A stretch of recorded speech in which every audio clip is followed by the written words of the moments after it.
And welcome to the stream that answers the question, why will Neil get arrested? Ladies, gentlemen, and bees, we may have a very extended war on our hands if you are to believe what Trump is saying shit. Yeah, so Trump has gone full... Papaksh do lectures. Trump has gone full Hitlerian. He wants to end a civilization. It's Taco Tuesday. Yes, do lectures, please. Eventually, soon. I hope so. If time allows, we definitely will do lectures. But today's lecture is going to be like, hey, is there going to be World War II, World War III now? Because of what Trump is saying on the fucking internet, which he shouldn't. Well, I mean, if you do believe Trump, like, he's not gonna do shit. He is probably just saying that for the markets, you never fucking know. But this is deplorable, to be honest with you. The initial discussion was about, like, the election commission, but like, this is just more important. So anyway, so what is breaking? What is breaking? Okay, Iran has closed all diplomatic ties. Yeah, obviously, no shit, Sherlock. Oh my fucking god. Anyway, before getting right into this, how are you guys doing? How are you guys doing? I mean, Trump has done a lot more of these deadlines. Yes, he has, but not this badly. I said no shit, Sherlock. Yeah, I mean, yeah, obviously. Talks not closed. Okay. Okay, fine, fine. Anyway, how have you guys been doing? How was your weekend? Rather Monday? Can anyone get... Finally had some social interaction. This is so good. That's cool. That's nice. Can Trump even get authorization? He doesn't need it. Why spoil the plan before execution? That's Trump one-on-one. Trump has been spoiling his plans from the beginning, so don't worry. If there is, like, I'm pretty sure Trump is just very frustrated because Iran is winning. This is not just a war that he's losing. This is also his first war that he's losing. Like, he thought Venezuela was, it is going to be like Venezuela. Go in, kidnap, move out, regime change. But Iran, it was like, he thought Iran was Venezuela. If that makes it easier for you to understand. That is why I think he's just like really frustrated with everything. It's because it's like he has been crying his eyes out. He has been crying his eyes out and going like doing left, right, and center, everything impossible to keep the markets open while he's absolutely losing on every front with respect to this war. Venezuela is a weakened state, more so. It has been kept weak, by the way. It's not a weakened state. It was sanctioned multiple times by the US. That is not the reason why. That is not the reason why Venezuela was easier. Venezuelan governmental structure was very top down. I heard he said, "Kya chal raha hai bhai?" So I was going to do a whole thing about like the election commission, but apparently Trump has said he is going to erase an entire civilization, so that kind of took precedent. I already said praise Allah to one of his tweets. Yes, he did. Was he hacked? Or no. He's literally said that. He said praise be to Allah on Easter and everyone's fucking over because of it. And then he said he's going to erase an entire civilization.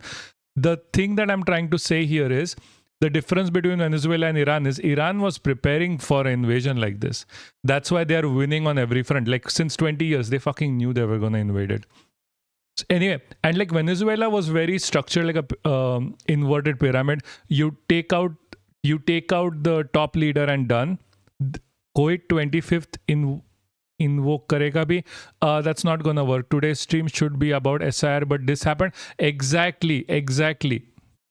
You did like I didn't even Imagine 10 years ago, I would have bet you $5,000 that a US president will openly announce war crimes on Twitter and praise Allah on Easter Sunday. I swear, I should have we should have put that bet on Poly Market. ऐसे बंदे जूते मोदी ने sir पर रखा है. So, by the way, the original plan was to do SIR poll thing. Did you, did have the poll on this? I heard. Is it true? Which poll? Midterm के बाद करेगा ना? Maybe. I don't like what like I'm having two different conversations. So the 25th is harder to invoke, to be completely honest with you. Like this, it needs so much of a support. I don't think they are going to impeach Trump over this. They're going to make a lot of noise. It's not because like at the end of it, this is what the Netanyahu government wants: erasure of Iranian government. Yeah, it's a good thing actually. Cat's out of the bag. The West dude behind closed doors is now being announced on. Yeah, that is the thing. Like American foreign policy was very secretive about this. At least he's very out loud about it. Yes, I saw Manipur news. 2 children were dead, as far as I understand, due to Kuki militia. That's what the first information. That's what I have gotten, which seems like okay. He'll say praise Allah or something like that. I have no idea if there was a poll like this. I have no idea if they have a poll like this. Like is this true? There's like randomly Putin saying something, whatever. Oh yeah. There's military action going. Okay, posture check. Thank you. Yeah. I heard. Like I'm checking. Manipur is just going crazy right now. Like Manipur has militia attack as well. Yes, I know. They have been warning about this since 2 months ago. I think we covered that at that point. There's so much military action going on around the world. Wait, what? How many pizza orders are on the Pentagon? I have no idea. Pizza orders. The pizza theory is still true. That is correct. The thing is that they have been ordering pizza since the beginning. US is in active war, by the way. US is in literal active war. Like pizza theory doesn't count here anymore. It's about how they're gonna win this. Like that's what they're planning now. They are not. They really need to just put down the flag. Be like, hey, sorry, we lost.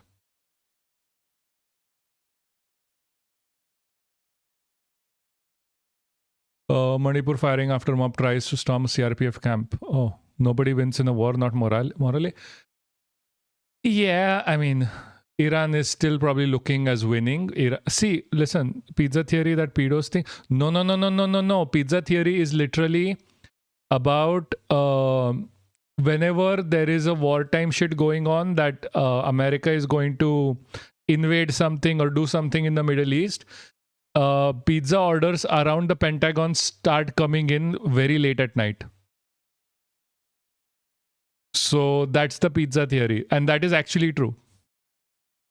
The pizza orders go up, yeah. Yes, Odisha firing on Adivasis. Oh, gee, like how much shit is happening right now? I did not see that. No. I saw Manipur firing after mob tried to storm CRPF camp. That is what I saw. Hold on, let me get that news up. So this is Manipur.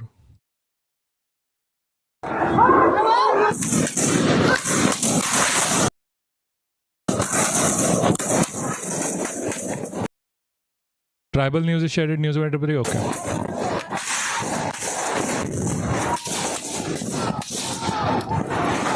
Yeah. So Manipur's freedom coalition is going crazy now because of what happened. So there was a reactivation of the Kuki militancy within the region because of what happened in Manipur around in 2023, 2024. That's the issue.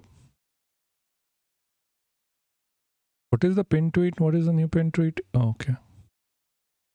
What can I say that? Wait, can I say that? What can you say?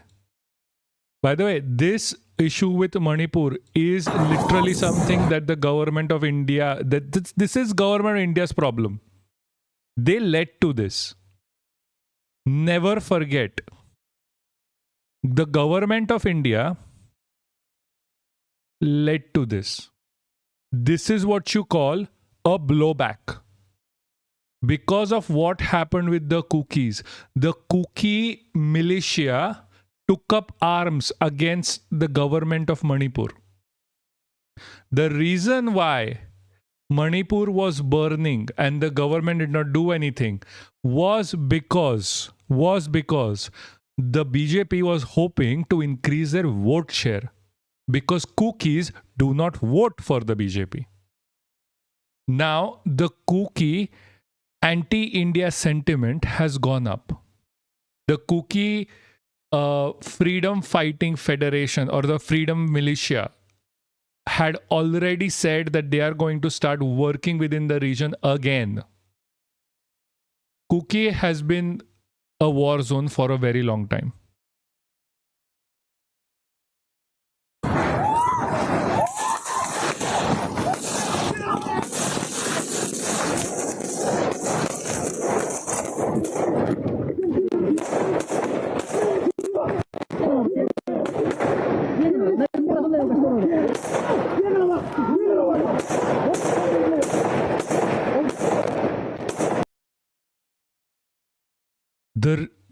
I'll repeat this again.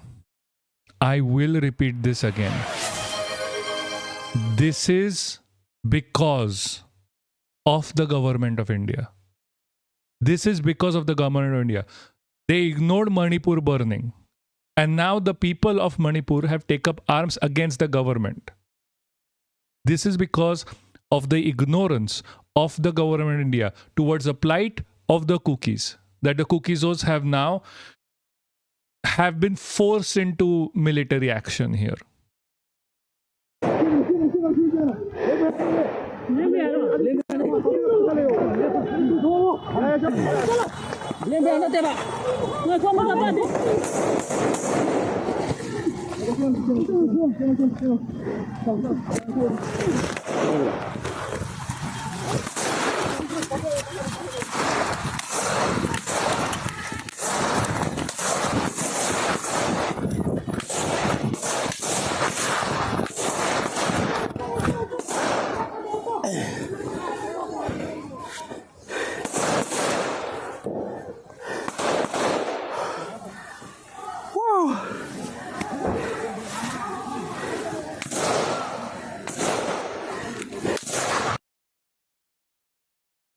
Hold on, let me just find you the news article. God damn it. God damn it. Wait, isn't this also massive? It is always a massive intelligence failure. They are going to use this in even see, if they knew this was going to happen, they probably made like the claim that whatever happens in this scenario, it doesn't matter because they can then use it within West Bengal elections. This is literally what is going to end up happening at the end of the day. They are going to use this in Bengal elections. Where is this? There was this Kuki news in 2025, 2026 that the Kuki militia group is starting against. Yeah. Hold on, this is not this one. There's also this angle that they are being trained by America. Like recently the Ukrainian was caught. Maybe this was the end goal here. When was this? Yeah, okay. This was January 14. Insurgent groups. Yeah.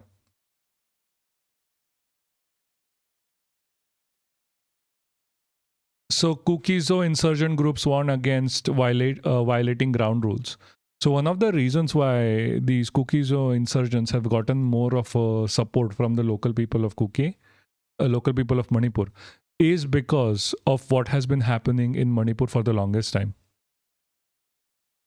On January 13, a peace monitoring committee chaired by Manipur Chief Secretary Punit Kumar Goel reviewed the terms of the ceasefire agreement with the United National Liberation Front, PAMBI, UNLF, the oldest mighty insurgent group, which for the first time signed a peace agreement, MHA, and the government of Manipur in November 29, 2023.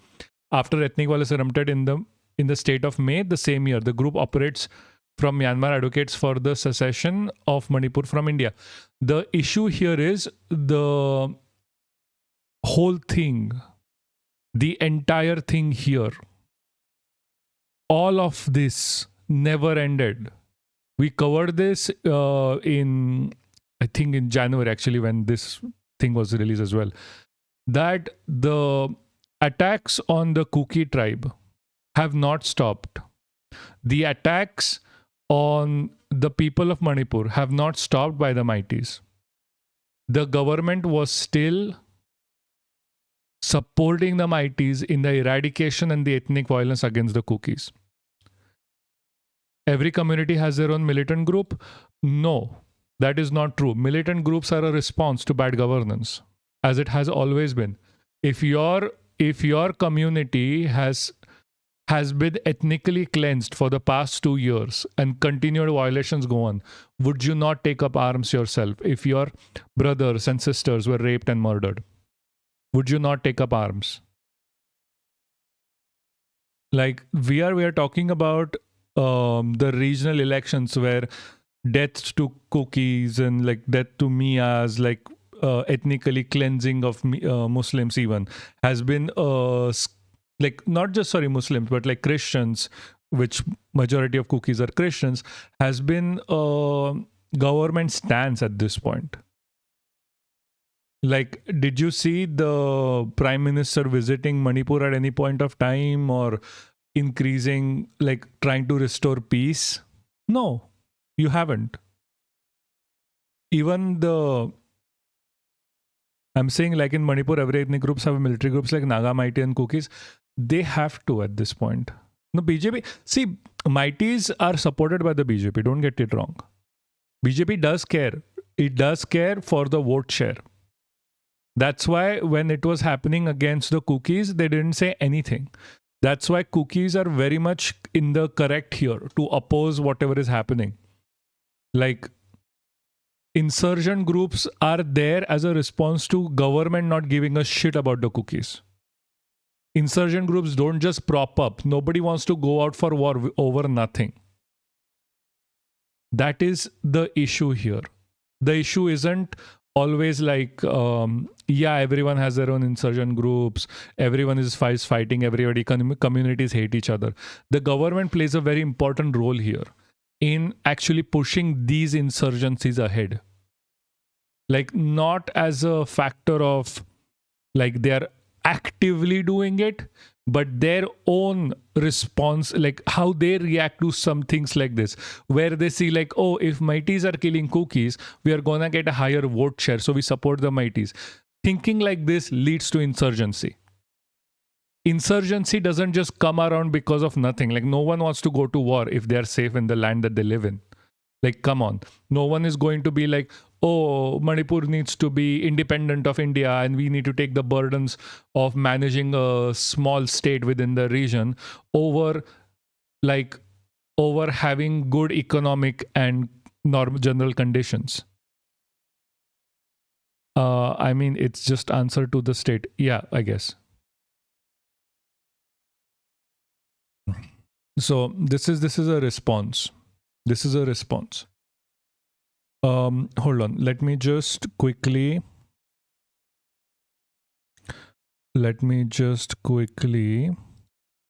How do I open the?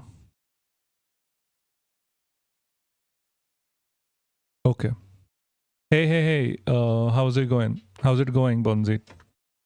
All good with you? I need to edit the title of the video again. Jesus. just to keep updating what we are actually talking about. So we weren't going to even start. We were starting.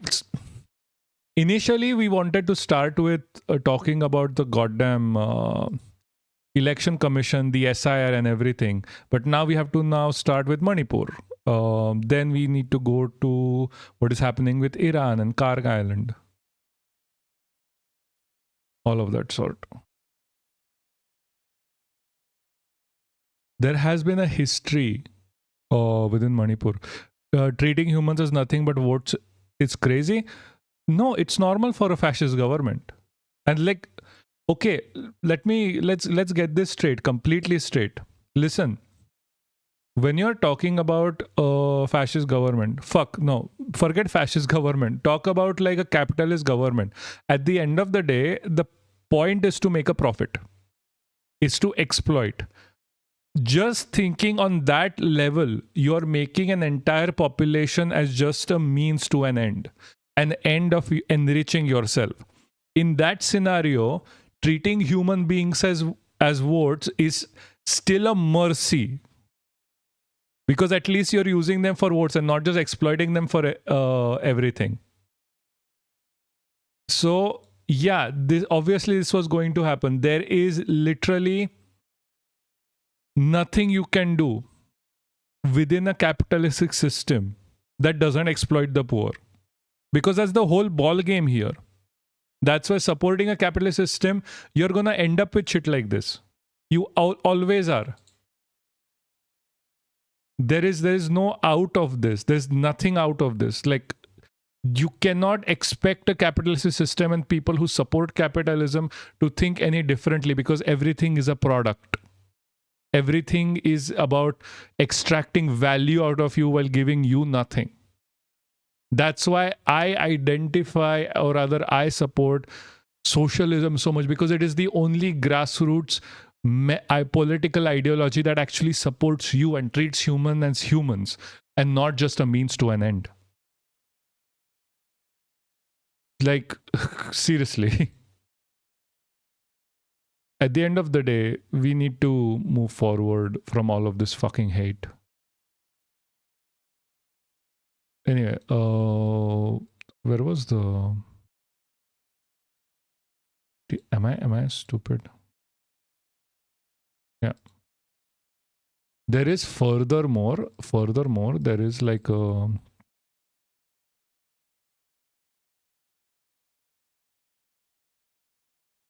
There is police fired on tribals in Odisha.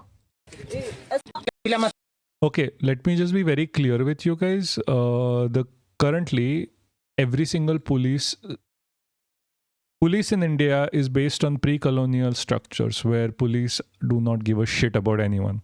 A police is not going to help you. Police are not there for protection of anyone. Let me just be very clear. Even in that light, this sounds very normal for the police, because police do not give a shit about the people. They are not there to help you. They're there to help the government keep control. Always understand and realize that. If you are in India, the police are not on your side. There was literally a case where the police have gone out of their way to unalive and murder people. Why did I say unalive and murder? Who are just trying to exercise their constitutional rights, is because the government had a problem with it.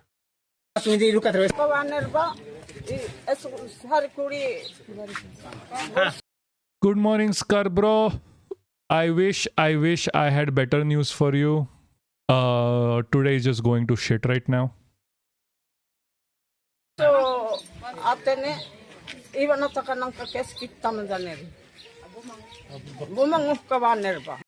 yep. The dear President Trump might be bombing more of Iran, trying to eliminate the entire land. Hopefully, it doesn't nuke the place.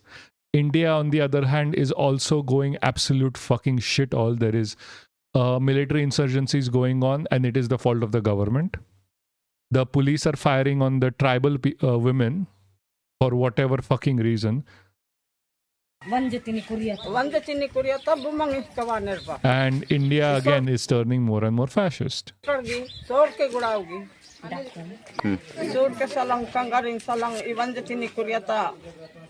I don't really understand what they are saying. So.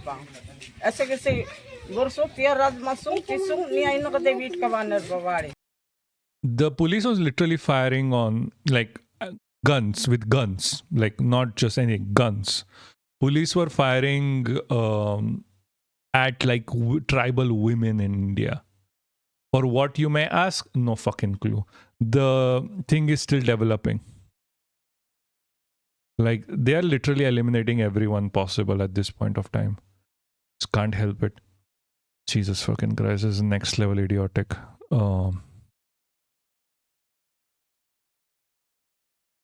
Anyway, let's move on to the American fucking president. I'm Odia and I don't understand either. This is some niche tribal language. Yeah, sure, yeah. It's fine. It's whatever. The language is not important. What important is like they are being fired upon. They really need to stop harassing tribals of land. Like even cookies are tribals by that logic. This government is like extremely anti anyone who is anything other than like the majority person. I fucking swear we need a better government. We need a government that actually helps people, not just makes convoluted reasons to eliminate normal public in India. Like, oh my fucking god. My fucking god. Jesus fucking Christ. Anyway.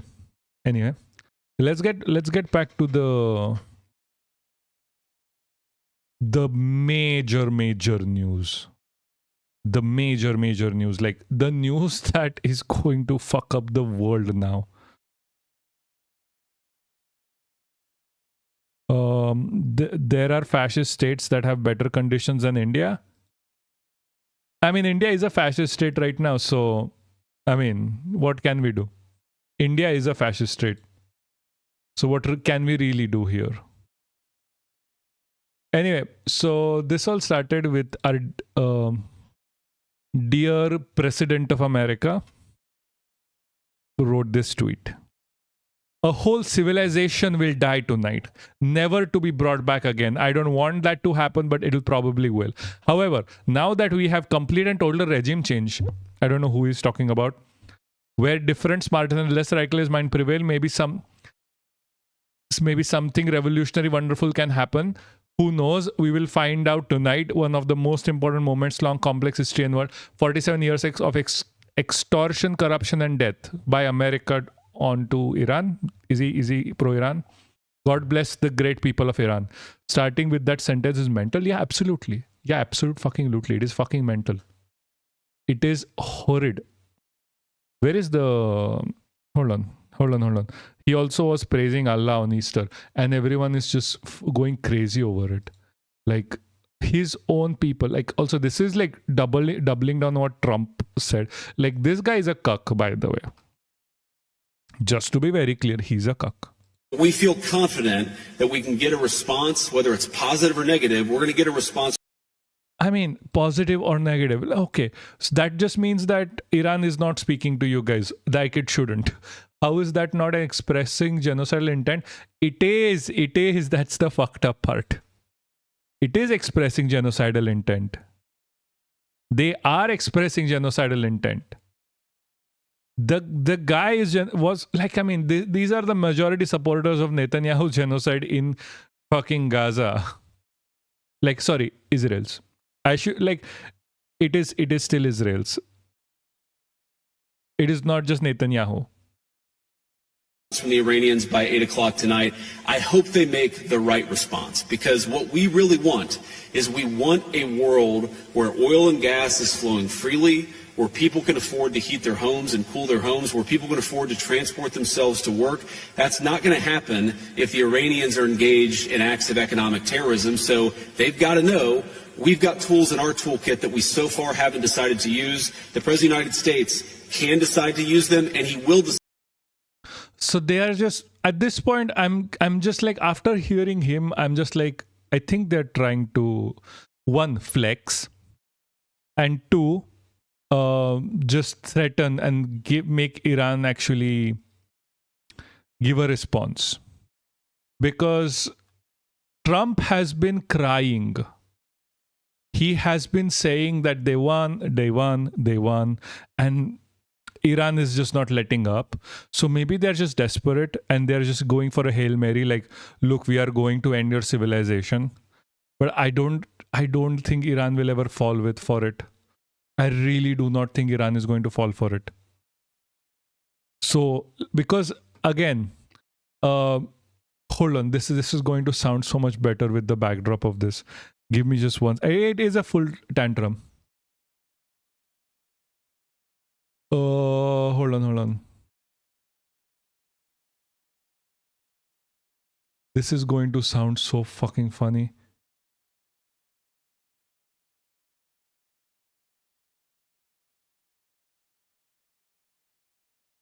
This is literally what. Don't tell us. This is literally what Iran is telling to US right this fucking instant. We're trying to solve a problem. Don't tell us what we're going to feel. I'm not telling you. Because you're in no position to dictate that. That's Remember exactly what this. you're You're in no position to dictate what we're going to feel. We're going to feel very.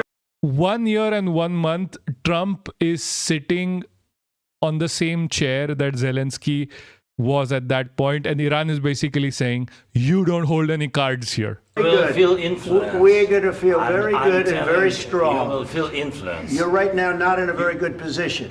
You've allowed yourself to be in a very bad position, and he happens to be right.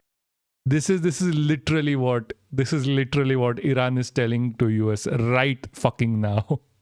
From the very beginning of the war. You're not Mr. in a Brown, good position. You don't have the saying, cards right now. With us, you start having not playing cards.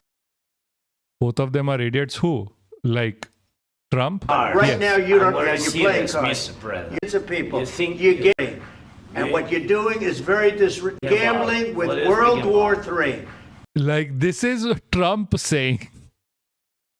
Millions of people. You think- You're gambling with World War What do you III. think about? You're gambling with What is the World gamble? War III.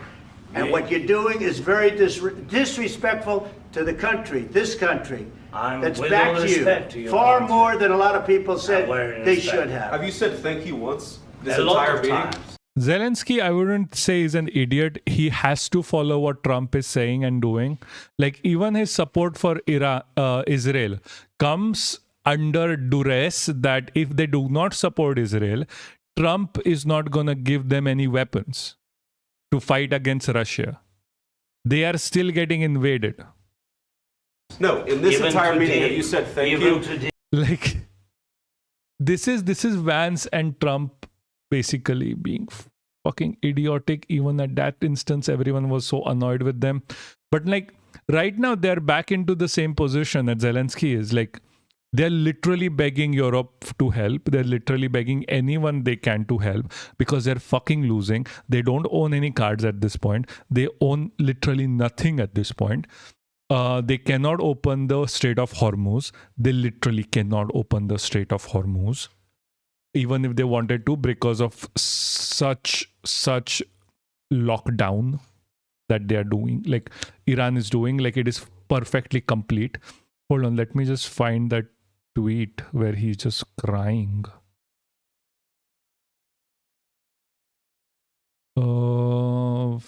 Trump. Donald Trump.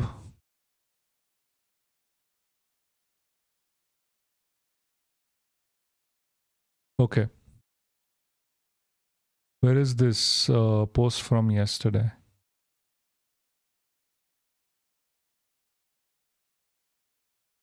Jesus, why is Iran? La.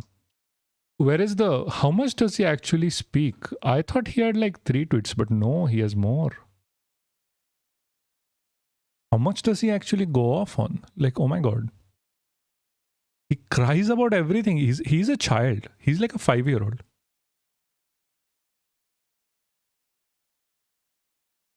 Ugh, where is this?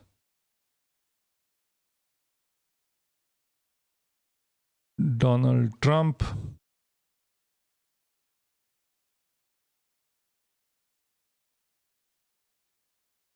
Where is this? Where is this? Yeah.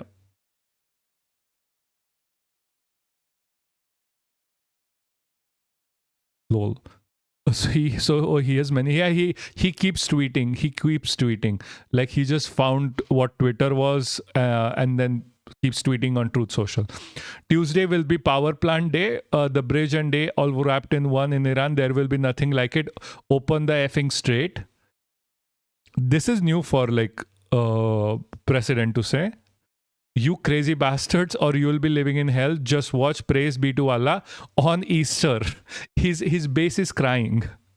President Donald J. Trump. So the thing here is that first of all, you don't say this unless you're desperate. For all what it is, this is too funny. This is funny because he's fucking losing, but because he's losing, he might be willing to go a bit far and beyond, and that is a problem. Like, by the way, this is how his base is reacting. Like, okay, Nick Fuentes, is a fucking Nazi. Let me get this straight. There is no reason to ever follow him. He does not make sense. He just makes you think that he does. But he flips over very fast. Be very careful when you listen to him. Person could say something like this. And it would be bad enough if you were a Fox News talk show host. You expect this kind of thing from Mark Levin. You expect this kind of thing from Laura Loomer. These people have darkened minds and darkened souls, and they are shock jocks, and their business is to offend the conscience of everybody to get attention because their message is repugnant and nobody would support it otherwise, and nobody would even pay attention to it otherwise. But this is the president of the United States. I mean, Trump has been doing this from the fucking start. I don't know where this guy was. This is the head of the country on the holiest day of the year, threatening to bomb Iran. Open up the strait, fucking bastards. Praise be to Allah, President Trump. Who writes something like this? What kind of human being writes something like this? Trump, apparently. I don't understand how anybody could Trump should go ahead and annex Greenland as a revenge. No. That will be... Okay. Bliss, I understand you don't like NATO or you don't like EU either, but no. There is no reason to support imperialism just because you hate the other party. It is absolutely stupid. It is absolutely crazy. And it is the reason why Trump came into power in the first place. It is the literal same sentiment. So please, have nuance.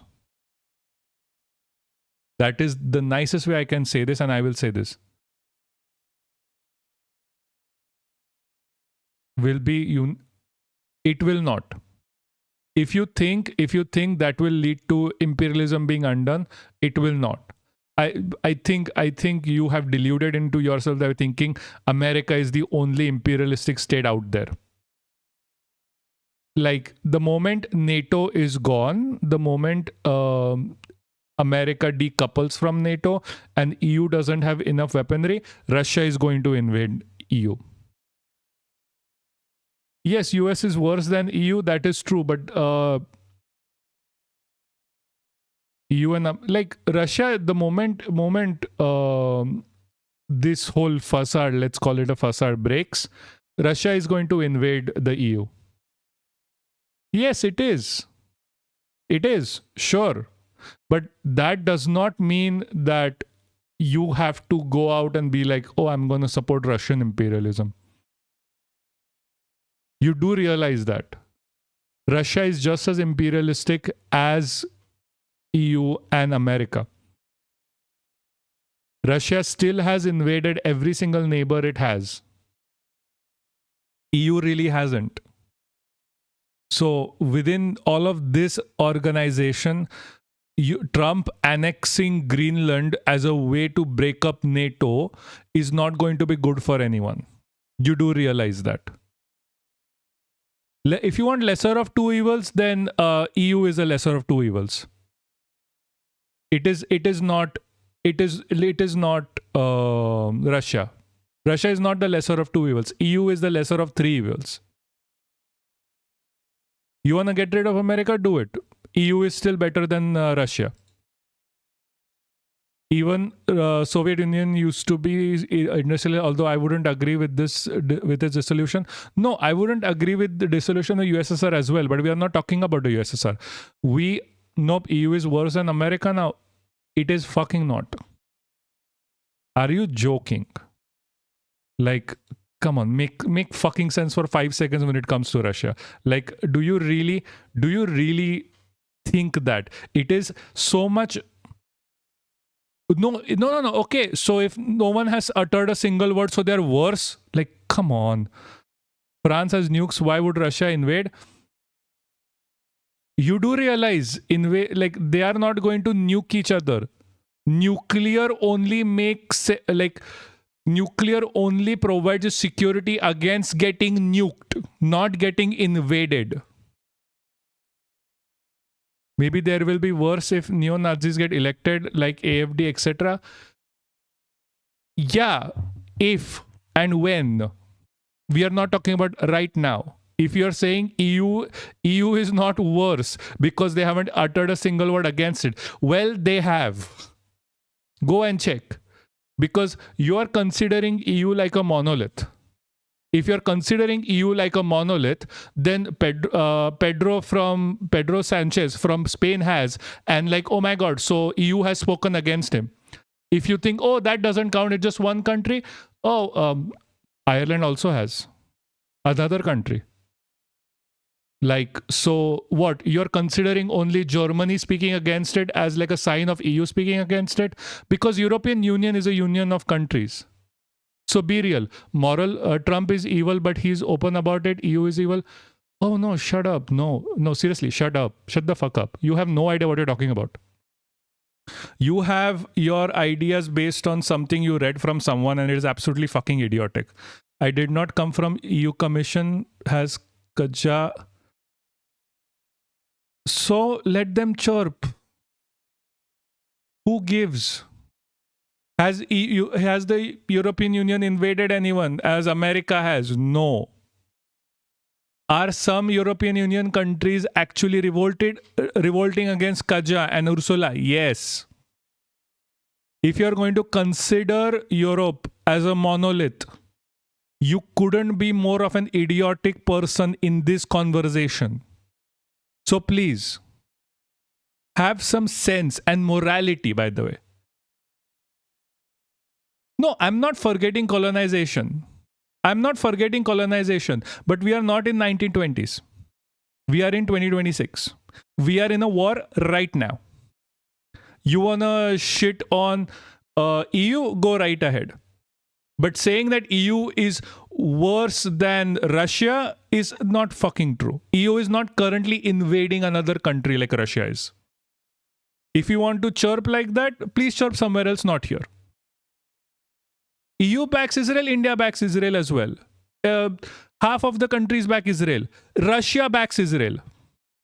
You want to talk about Russia's love for Israel? Do you want to get into that conversation? Didn't Stalin send weapons to Israel through Czechoslovakia? Yes or no? You want to talk about how many people back Israel? Yeah, fuck India along with the EU? Sure, fuck India along with the EU. But by the way, then where the hell are you going to go? Why would I care about India, lol? I'm not even talking about that. I'm just talking about like, okay, Stalin. Fuck Stalin then. Stalin was the worst guy on the planet in that scenario. Fine, Putin backs Israel as well. Fuck Putin as well. How many people do you want me to say that about? You really think any one of these people are any less guilty when it comes to this? The only people who are not guilty is Ireland and Spain.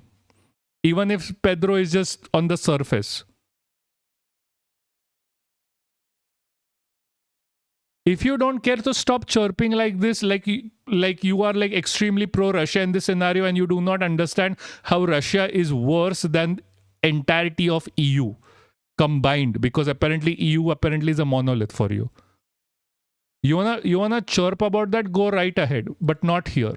I'm not going to take that shit. Not anymore anyway. Like, we are talking about imperialism right now. And if you do not understand the fact that other countries can also be imperialistic as much as America, just not given the chance because they're overshadowed by American imperialism. Like, come on. Be fucking serious. You are smarter than this. Like, how many times are you going to chirp about the same topic, just going round and round in circles, just keeping circling around it so that you feel better about your argument while it is entirely fucking wrong? Please, like, if you want, back your argument with telling me like, oh, but Russia has never invaded another country. Sure, you want to talk about, like, Russia is also capitalistic, by the way. You wanna talk about like all countries are fucking capitalistic? Yes, they are. What happened right now? Sai Rider, thank you for following. You wanna talk about how all countries are fucking capitalistic? Yes, they fucking are. But then identify the fact that Russia is also capitalistic. It is also imperialistic. There's no two ways about this. Have a consistent thought for once. I plead all the communists here and that will be listening. Have a consistent thought for once. If you are in a position of American imperialism because Marxism is opposed to imperialism, be opposed to imperialism when it is done by things like Russia as well. Not just one-sided bullshit. Yeah, Russia is capitalistic and imperialistic as well. Thank you. First communist to ever say that to me. Jesus fucking Christ. It is absolutely fucking annoying to hear right-wing, Jesus fucking hell. It is very annoying to hear communists come here, especially on Twitter as well, and being like, oh, we are in support of Russian imperialism because it is against American imperialism. Like, read the goddamn book if you're so much into communism. Marxism denounces imperialism, no matter who is doing it. Marx did not write the book to be like, oh my God. Marx did not write the book to be like, okay, I am going to be... Marx, just give me 5 seconds, okay, please. Marx did not write the book saying that I'm going to write this to oppose American imperialism in 2026. He was talking about Russian and American as well. He was talking about imperialism in general, not just like specific country. You want to apply it equally. Have a consistent thought, please. NATO needs to die? Sure, whatever, go right ahead. No, but not in the way, like, while you can support NATO needs to die, you need to also address the fact that NATO is still keeping Russian imperialism in check. Like George Galloway from UK, can we please have more more information when you post something like this? I do not know what you're thinking about. Like, he's British politician, broadcaster, writer. He is a leader of the Workers' Party of Britain. Okay. What are you talking about in this scenario? Yeah, he's very pro-Russia. Fine, whatever. It is stupid to be pro-Russia, especially for people like you and me. Russia is not a very nice country to follow at this point anyway. This is not USSR, where USSR was redirecting food supplies meant for its army because people were fucking starving. Today's Russia is not gonna fucking do that. Because it is not the USSR. People need to stop connecting USSR with Russia. Nick Fuentes was finished in January. No, he's still relevant for some reason. Imperialism is system, not just a bad actor or some policy choice. Imperialism is the built-in expansion of any state. Yes, thank you for the definition. I think everyone understands it here. Nick Fuentes is still somehow relevant, but the conversation has detracted for a while. Let's just get this straight. still be making excuses because this goes above and beyond. We were talking about how Nick Fuentes is apparently kind of turning on. I mean, he turns on like Trump every 2 fucking lives, and because apparently they are not doing enough racism. But right now, like this more or less feels like he's pandering to his masses because they're like very pro-Christian. Like Groypers are like extremely Christian. That's the thing that I was like, because Trump said like praise to Allah. That's what we are trying to cover here. I used to think 10 years ago that when... Oh, he's gay. He's gay as fuck. Piyush, I will react to everything if you post it and send it to me and we can plan around it. You always ask me to react on something. I have no idea what you're talking about. Trump would fight back against the media. This is one of the things that we used to love about Trump. What did we used to say? That he was brash, that he was rough around the edges, he's direct. He was getting a... Oh, that slop video you sent. Oh, okay, that one. Sorry. I'm getting a bit too agitated because of Bliss right now. It's fine. He talks how we talk. He also, Destiny was giving him a blowjob, if you remember. says what we're thinking. He's not politically correct. Remember that? That used to be a part of the appeal. Actually, that used to be central to his appeal. People used to say that that was an indicator of his authenticity, his honesty, his groundedness. He's not like the other politicians. He's not about the bullshit. And so 10 years ago... They really believed that. That was his PP. What? Oh shit, that was his PP? Also, whether Russia and China just vetoed UN resolution to US force against Iran in... What? Okay, good for them, obviously. Are you allowed to say that word on stream? Which word? Blowjob? Yes. Mr. Bonarelli was throat deep in that boner. Yes. Yeah, that is true. That is so fucking true. I used to think that was funny. I used to think it was cool. I used to think it was refreshing.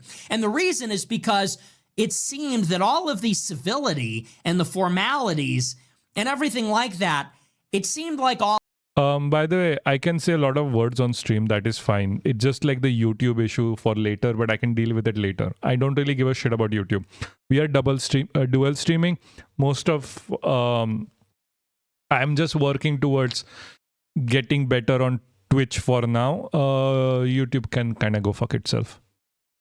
Nick Fuentes has the same style and voice as Mark Kessler, another weirdo that went off the rails. Sorry for derail. Haha. No, it's fine. Mark Kessler, I have no idea who that is, but maybe. Nick Fuentes is an extremely good communicator. Let me, like, there is truth to that. Yes, hi everyone. There is truth to that. Like, Nick Fuentes is an extremely good communicator. And hi, new chatter. Wipe Iran off the planet. It's a terrorist hellhole. No, thank you. If you're going to be a detractor here, I'm just going to silent you because Iran is literally fighting a war that it was not part of it. America attacked Iran, if you don't realize that. Iran was just chilling on its own. It is not a terrorist state. The terrorist state is America right now. Anyway, what was I talking about? I completely forgot what I was talking about. Yeah, prove it. All of that, we were going through... Yeah, how dare Iran defend itself? Check username lol. I have no, like, ICE are here. ICE? Like, ICE? Is this about like... No one's accept, like, people don't think so. Anyway, I'm just gonna time you out. Bye. Good night. I don't really give a shit. the motion. Like, come on. Like, I didn't even check. CIA Mossad agent in chat. Lol, no, this is just a MAGA idiot, I guess. Like ICE are, what was this name? ICE are heroes. I didn't even read that name properly, to be honest with you. And underlying it was a lot of propaganda and lies. So at a certain point, people said, let's just dispense with all of these pointless rituals. Let's dispense with all of the pomp. Like the hands, that man is gay as fuck. Like I fucking swear most of MAGA are queens and they're literally just doing it out of like gay frustration of not being able to come out of the fucking closet. At this point, that is what I truly am believing, or rather choosing to believe. And the formalities, let's dispense with all of this politically correct language and let's just be direct and honest about what's happening in our country. And maybe there's something to be said about that. But we have come all the way around over the course of 10 years. Gay men are the weakest link. It's like there are so many fascists who ended up coming out as gay. Like the Graham guy, Jesus Christ. Like at this point, I think they are just like taking revenge on the world for not accepting them. I wouldn't say gay men are the weakest link because there's a lot of very strong gay men. Like Gianmarco, I know he keeps saying he's straight, but he's definitely not straight. And now is there no decorum, children and families, and for a nation of Christians to talk Jesus, like Trump is a literal pedophile. Like, are we actually joking? That at all? How about respectful of the fact that it's a holiday, that it's Easter, respectful of God? There's a time and a place for everything. That you could argue there's a time when we can. I mean, didn't Nick Fuentes defend Trump's being on the Epstein files? Correct me if I'm wrong. Also, hi new chatters. Please don't say that I think effing men is a very brave, men are dangerous. Yes, I agree. No, like, okay. Okay. Also, hi new people. I know you are just standing on the side. If you, please do follow if you can. Can say a swear word and there's a time when we can be funny or flippant. But here's a few areas when that's not a good idea. When you're at war and it concerns the lives. These people are broken men. Destiny making quotes about age of consent. Nick hanging out. Destiny is literally a grifter. Nick hanging out with the scum of... I mean, with the scum of manosphere telling guys how to be men. I mean, these guys are finished early, a sign of absent father figures. I think these are just terrible people. Like, you're still giving them excuses like, oh my God, they come from like absent father figures and broken families. That is not an excuse. Like, honest to God, that is not an excuse. Like, I come from a broken family myself. I am not turning into fucking Nick Fuentes or Destiny talking about age of consent. It is literally an excuse. They are just grifters.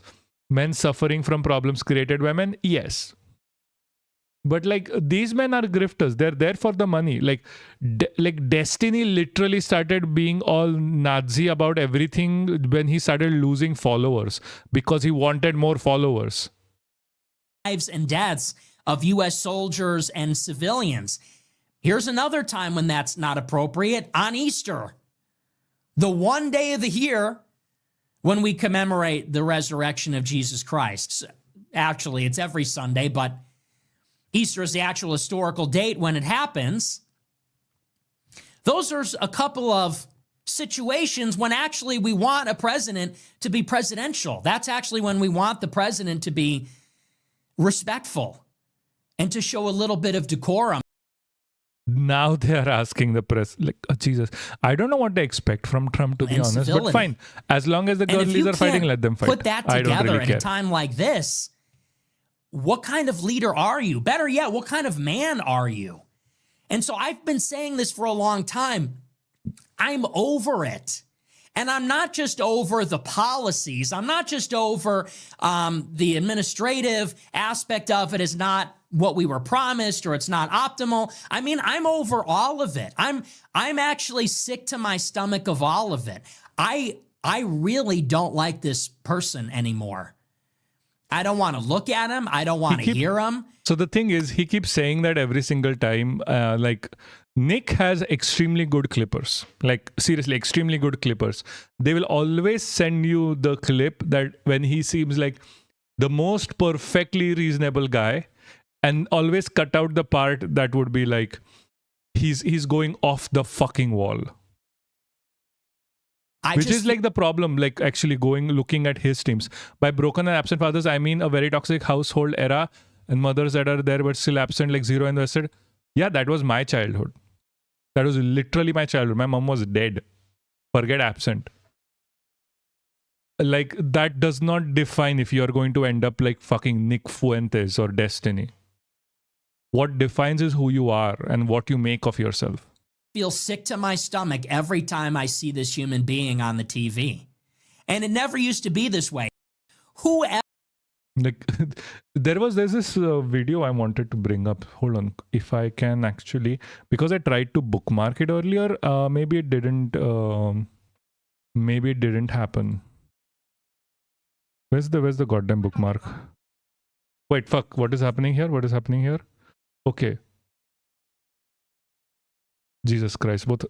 There is the video. Not this. Not this. Not this. There's a video by. Goddamn. Who's the guy? Alex Jones. It takes a village to raise a child. I guess. Hopefully. Where's the? There's a video by. God damn it. There's a video by Alex Jones about. Do I have it here? No. Maybe. Hope for the best. Nope. I'm sorry to hear about your mom. It's fine. I really hope your memories of her are pleasant. She died when I was 6. I have like 2 memories I remember about her, and that's all. Not like, one is from the day when like me and my mom were in an accident together. I survived. That is the day I remember. And there's one memory I remember when she was trying to make me study. Those are the only 2 memories I have of her right now. The point is that broken families don't make you a broken person. You make yourself what you are at the end of the day. You have the choice to be better. I understand it's not always the case. Understand how depression affects people. But seriously, people really need to stop having kids in this hellhole, in my opinion, to be honest. People controlling people having kids is not the issue, I would say. Like, the issue is like, we need to make this world a better place for people that can have kids and not turn into fucking monsters like Nick Fuentes or Destiny. Anyway, so this was the video where like Alex fucking Jones, the literal psyop who kept crying about the pedophile ring, was proven right, and then had gone back to be like, no, it's not President Trump, is talking about how do we 25th Amendment his ass? How we should do 25th Amendment to remove Trump from office. The problem is to get the 25th Amendment is harder than impeachment. You have to get 2/3 of the House and 2/3 of the Senate. So what do we do? Tackle Trump. People had kids in World War II and they thought that time was hell. Yeah, I know. Like, people are going to have kids. Like, that's what we do as humans. It's a human prerogative to have kids. Are you anti-natalist? I mean, like, I think everyone within like his age group is anti-natalist, because even I was anti-natalist.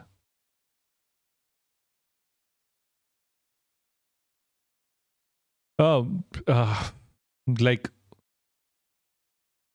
when you like actually get older and a little bit older, you will be like, no, I want kids. if you smell a kid's head, it is literally biologically wired in you. It is literally wired in you that the moment you smell a kid's head, you want kids. There is no better time than the present to have kids, lol. Yeah, I guess. It is always the worst time to have kids, as always. Don't worry about that too much. The point here is that you may have not smelled a kid's head. The pheromones in the child's brain literally will make you want to have kids. That is not a joke. That is just biologically true. Not saying I don't want kids, birthing them is just selfish. I would rather adopt. Yeah, makes sense. In my life as well, if I'm actually to have a kid, I would also like to adopt. Let's see. And let him pretend he's president and publicly report that he's going through a health issue and Vance take over. It literally needs to be something like that. It's that bad. Like Alex Jones going around saying that we need to impeach Trump. That's new. Like that's new. That I did not see the day coming where Alex fucking Jones was like, I need to impeach Trump.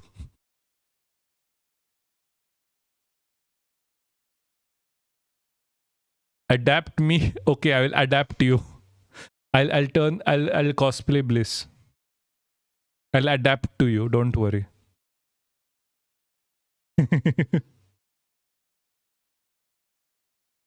You do realize you wrote adapt, not adopt. Technically I've already adapted to you.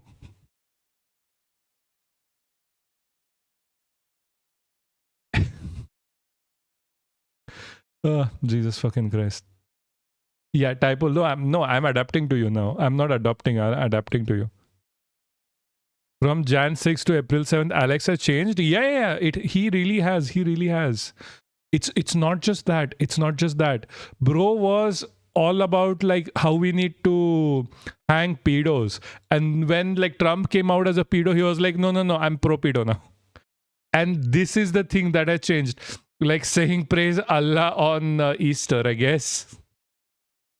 Also, by the way, Alex Jones, absolutely fucking hilarious. He is also one of the people who just knows how to be on a fucking camera. Like one of the absolute best. It is so sad he is a fucking Nazi. Okay, the new threat from the president is... The entire... Same guy who did 180 on the Epstein. Yes, exactly. Exact fuckingly. Entire US public is in shock that today threatens he is going to an Iranian civilization. The president is threatening the whole civilization will die. Is that a whole civilization? What do you think, guys? Is he going to take... Is America going to take Kharge Island? Say the president does... Horrible person, incredible talent. Yes, I know. I fucking know. Like, he's fucking funny. Like, as fuck. He has a great camera presence that only comes from like years of whatever. It is so sad that he's a fucking Republican. Not even a Republican, he's a fucking idiot. He has no idea how the ground is going. He literally can be a CIA psyop. Like, I fucking swear. The way he flipped on his entire narrative after being proven right after 20 years of chirping about it. Like, oh my God, condition of the world so bad we haven't done a movie night in more than a month. That is not my fault. To do it, does being reliable... I have said this multiple times. Please do a movie night. I fucking swear I will come and watch if no one else is there. It is but on you. I cannot host it. It is Jesus Christ. Don't come here. I have been crying about a movie night for a while. Reluctant to end a civilization. Make it okay. Again, I don't think we're talking about ending a civilization. The issue. So you don't believe? Are you saying you don't believe, Congressman? Do you say you don't believe the president's threat? Do you say you don't believe the president's threat? Infrastructure. It is their energy infrastructure and their civilian infrastructure, including roads and bridges. That will cripple the Iranian regime and certainly their economy. That is not something we want to do because, as Ron Johnson said rightly, we are not at war with the Iranian people. We want them to be free from this oppression and tyranny that they have lived under for 47 years. But if the president has to take... I think he's a psyop, loves police now, etc. His uncle was CIA. Yeah, he sounds more like a psyop anyway.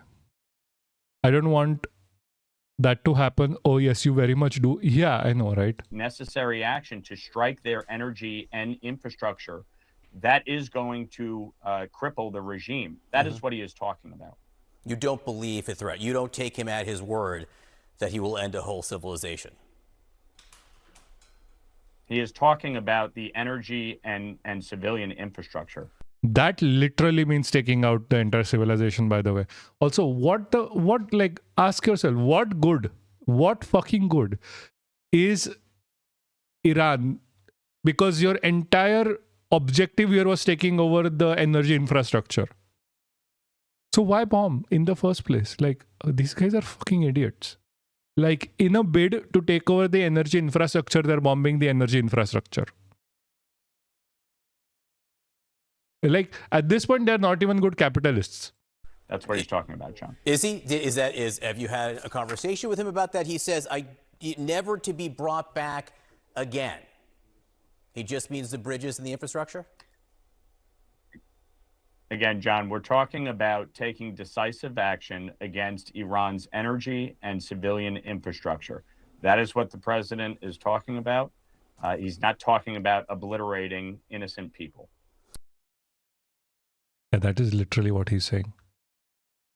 There have been calls to remove him from office, by the way. Khanna has always been like the leading one in here. Congress has any life left in it, every member of Congress and senator must be calling for Trump's removal today based on the 25th Amendment. He's threatening the entire destruction of a civilization. He is calling Iranians animals. He is showing a total disregard for the humanity of people in Iran, in Gaza, in Cuba. This is a moral crime. It is a war crime. We need to be demanding that Congress convene today, and we need to be invoking the 25th Amendment. If the United States Congress has any life left... I don't really know if they can actually invoke the 25th Amendment. It has failed multiple times before. He's all talk. I swear to God, China, Korea literally threatened they would fuck him up if he brings nukes into this. Yes, but this is also Trump we are talking about. So I think like we have to really be like, okay, that's still Trump. Trump is dementia-yukt individual.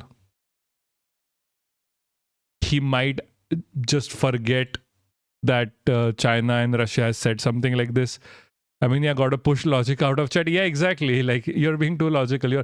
You're acting like this is Obama or Biden saying this. Biden with dementia saying this is very different from Trump with dementia saying this. We don't even know if Trump is like has dementia, by the way. He might just be a fucking idiot. I don't want to set the world on fire. I mean, Trump is still setting the world on fire anyway. The fuck are we losing followers because I said this?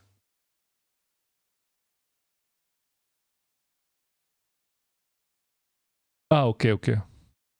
We didn't start the fire. We were always burning.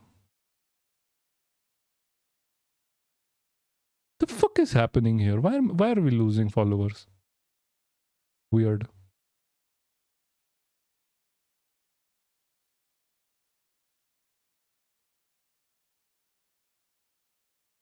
That one too. Yeah, exactly. That one too. Also, Israel is a factor and nukes can be launched from Germany or foreign bases or submarines. Nothing is off the table, unfortunately.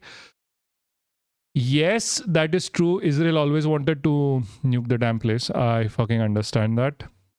They already have the Samsung option. The thing is, if there is nuclear fallout within the region, it affects Israel too. Israel doesn't want to nuke the place because it will affect the Greater Israel project. Like, Israel is not going to go silently in here. Like, Israel is going to be affected no matter what. even them bombing the oil field for like the oil rains that happened in Iran, they are going to be affected by it as well, just as much. Like, so can't really help. Anyway, US strikes military targets on Iran's Kharge Island. US officials, this happened 2 hours ago. It will strengthen them like not wearing masks during COVID. Yeah, definitely. I don't know how much they can mutate into evil zombies more. It affects India till South Korea. Yes, it does. It does, like, it does all of Asia mostly, wherever the wind blows. US mainly conducted strikes of military targets on Kharge Island. The Axios news outlet reported on Tuesday, citing an unidentified senior official. Okay, that's it. That's the news. Okay. By the way, Axios is like ANI in India, for people who don't know. Axios is literally fake news most of the time. I thought Reuters went in and said something different in this scenario, but fine. I should have really read this before. The point here is Donald J. Trump is a fucking maniac. He's a madman most of the time. He is dementia. He has dementia. I fucking swear to you.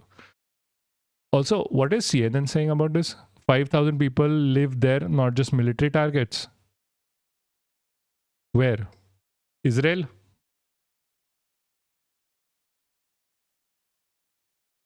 Or Kharge Island? Maybe you're talking about Kharge Island. Yes, more 5,000 people do live there. There's like the native Kharge Island Iranians as well, which is a very, like, it's a tribal group at the end of the day. Yes, and they are currently being affected by all of this, by American bombing especially. It is true.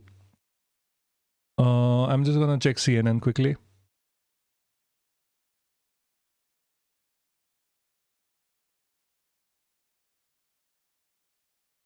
Just if something is happening. If this is still going to be Axios, it's going to be like, if this is Axios again, I'm just going to move on from this. We are just checking if there is more news within CNN. We are just learning of new reports of explosions on Kharge Island. This handles almost all of Iran's oil exports, about 90%. If you look at that map. Do you think Baron Trump is Donald's and Ivanka's love child? Elites are weird, man. Like, what do you mean? Baron Trump is Donald's and Ivanka's? Oh, shit. Oh, forgot. Oh, his daughters. Jesus. I have no idea. I don't want to suggest any of that, but I know what he did. Elites are fucking weird. That is so fucking true. That is so fucking true. Jesus Christ, elites are fucking weird. Don't make me think about this. Like, it would be easier to see if Melania has like pregnancy pics around like 20 years ago.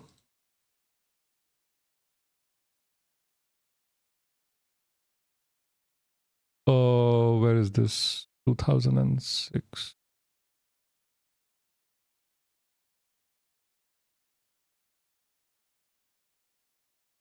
There is an expose.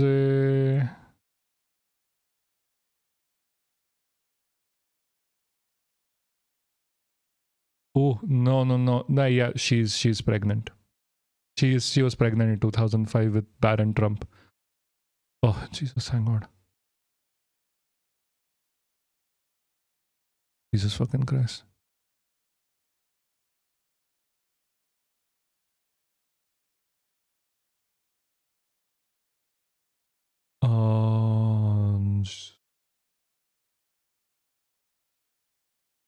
Okay. Yeah. But then again, even in this scenario, Trump was a fucking horrible person. Let me just get this cleared out. Even in this scenario, Trump was fucking horrible. Oh my God, don't. Jesus fucking Christ. I was so worried for like 5. I was like, oh my fucking god, let's not do this, please. It's hard to even think that something like this would happen. Jesus fucking Christ. It's actually, yeah, you can see it all the way up there at the top of the Persian Gulf there, just off the coast of Iran. President Trump has repeatedly threatened to bomb or seize the island, and there have been strikes before. Yeah, we must move that thought. Oil prices have been spiking over the last few minutes since the reports have been coming in of these strikes, up about 2 to 3% in the numbers that I've seen. Again, now over 3% there in some cases. Brent crude up more than 1%. Let's get right to CNN's Jim Sciutto, who's in Tel Aviv, monitoring the situation. Jim. See, but this did increase the crude price. Like, everything is fucking fake. Like, the stock market is fucking fake. The point here is that I think even that his announcement was, he was like, oh, the crude prices are going to go down. Let me just push it back up. Maybe Baron Trump really was like, Dad, I just want the crude prices to go up. I put in a new investment. Jim, what are you learning about this? Yeah.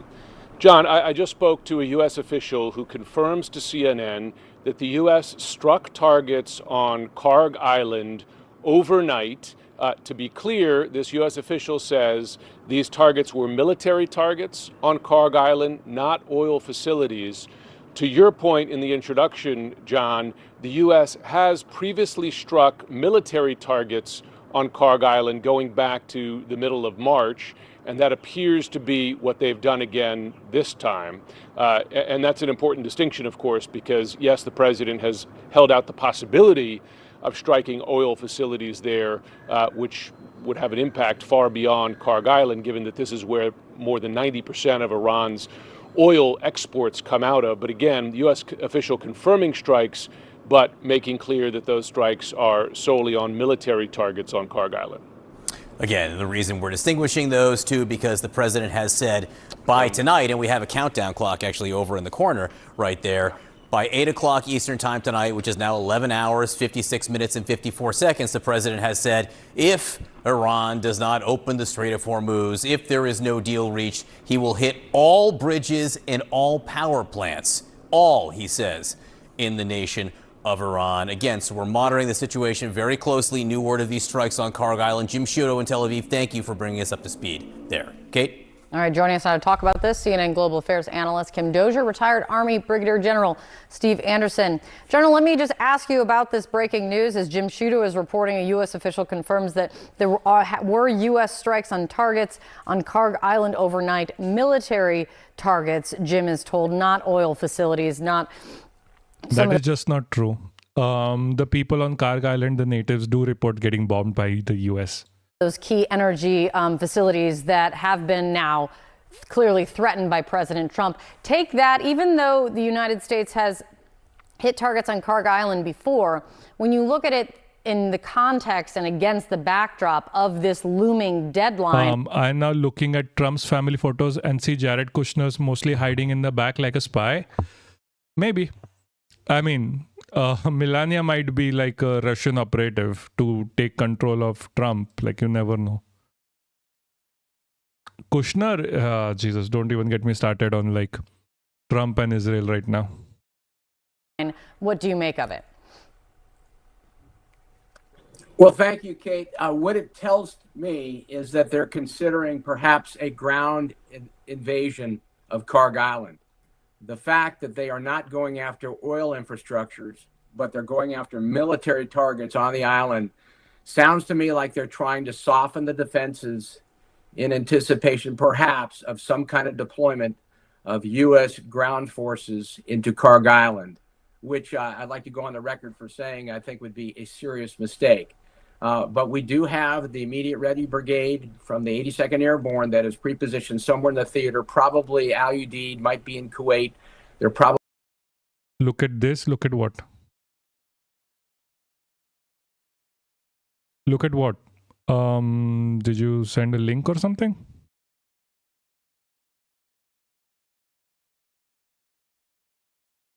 Maybe you sent it on Discord.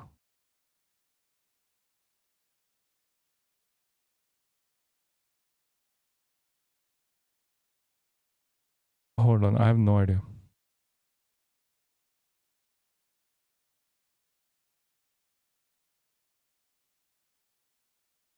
the fuck?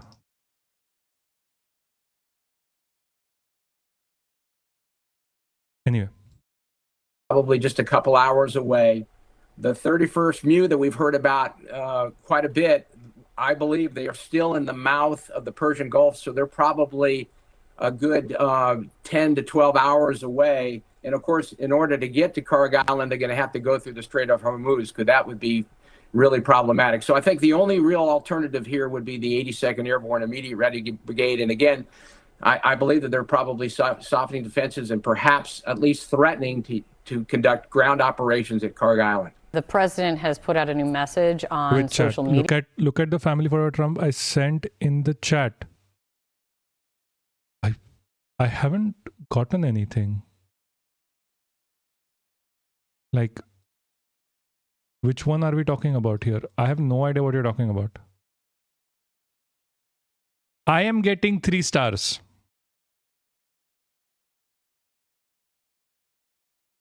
No. I'm only getting 3 stars. I don't know how to access this.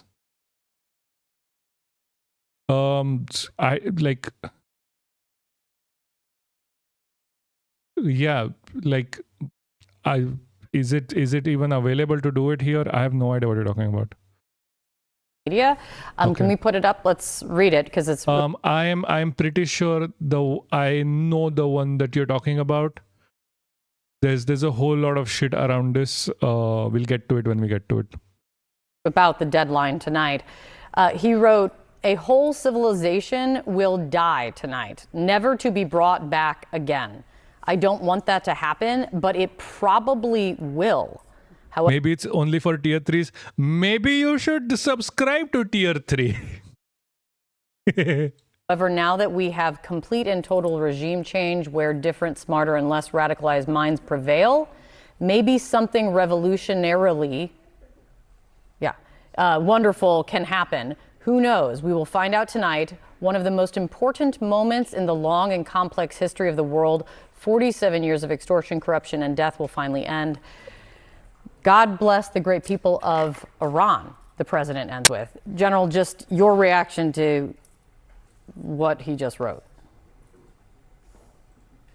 Well, we already knew that Donald Trump was a pretty bad president, but now we know that he's an absolutely terrible commander-in-chief as well. I mean, he continues to vacillate. It offers contradictory messaging. Jesus, God fucking damn it. How did it fucking... Jesus, what happened here? About what's going on, and does he support the Iranian people? Does he not? Does he want regime change? Does he not? Do the allies with us? Does he need them? Does he not? I mean, it goes on and on and on. We're seeing more of that. Everything he's writing, but I mean, again, this guy is just not competent in terms of leading this force. He has not set clear objectives, clear definable objectives that the military can truly execute. And I think that at 8 p.m. tonight, I have a soundboard, to be completely frank with you. I believe that he'll figure out a way to either extend the deadline, because there's no way that he can do what he says he's going to do, which is to bomb every single civilian target in the theater and in Iran. And if he were to do that, it would be, as Kim suggests, it would be the commitment of a great war crime. And I'm old enough to remember the Nuremberg trials and how we've held the Germans accountable after what the atrocities they committed. For people who do not know, America literally took the Nazis, put them into, you like Talion? Put them into German government. Are you talking about a Pokemon here? Because he's a streamer. Okay, no, I do not like Talion. I have never watched Talion. I don't know fight, but I think about this. If Putin had said about Ukraine that Trump is saying, so, like, obviously they're gonna react. Like, ask how Lebanon is reacting to this. You will have your answer. Like, what are you talking about? Ukraine is literally next to Europe. Anything that happens in Ukraine affects Europe. Like, you're basically saying, how would like Papua New Guinea react when Trump said this? Like, make a logical connection here, please. Yeah, Russian TV has said the same for years. In World War II, and I'd hate to think, 5-10 years from now, we'd be doing the same kind of thing with American soldiers and leaders that made decisions that were being directed by the President of the United States that are illegal. Let's go right to CNN's Becky Anderson, who is in Abu Dhabi, watching the situation there. These two new data points, Becky, the new strikes on Kharge Island, which we haven't seen for a few days, and this really... The far sound comes from an old skit called Diddy's Discipline. What? Okay. I have no idea. I also have this. Did you wash your ass today? New incendiary threat from President Trump. How is it, or how do you think it will be received in the region? And it's interesting. Go wash your ass. Just about an hour ago, the Qatar spokesman for the Prime Minister, who is also the Foreign Minister, held a press conference. This was round about the time that these reports started. I know, right? Go wash your ass, or I'll time you out. Go clean your ass. Coming out. Let me just read you very specifically what he said. He said, "We are close." Yeah, you wash everything. To the point where the situation. Don't make your taint like a meter from clean to dirty. In the region could spiral out of control. That really feels like, from the Qatar perspective, that they are suggesting an inflection point at this point, this Tuesday. Let's remember, 8 p.m. Eastern time, which would be the end of the deadline, were that deadline not to be... Always wash, never wipe like animal. Exactly. I mean, you can do both. Like, I wash my ass and then I wipe it. Just make sure there is nothing damp left over there. Like, just leaving it wet is also kind of like, You really want your ass to be that wet? Pushed on Tuesday would be 3:30 in the morning.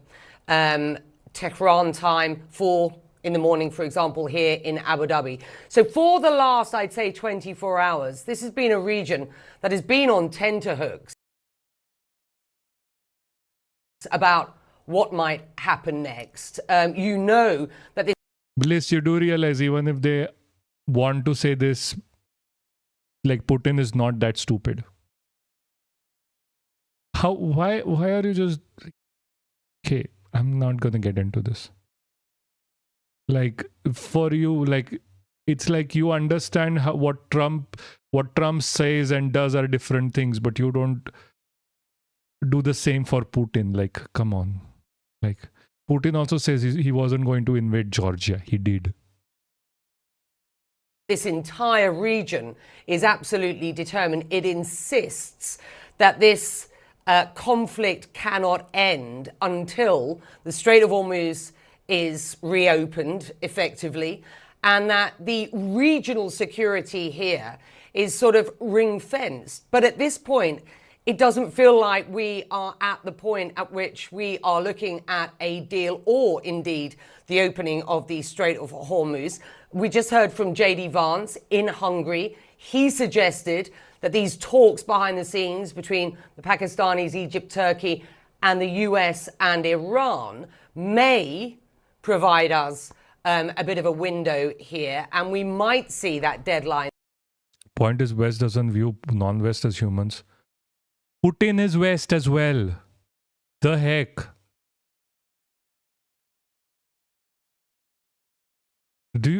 Why do you expect Putin to view people as humans as well? Like, just stop with the one-sided crap, seriously. And then pushed by Donald Trump. But meantime, of course, the question you asked me is, we have just seen two really important data points here, not least that of Kharge Island. Let's remind ourselves Kharge Island is an absolute sort of trophy for Iran and the Iranian community. It is from Kharge Island that Iran exports 90% of its oil. It has been exporting more and making a lot more money. Russia is white people too.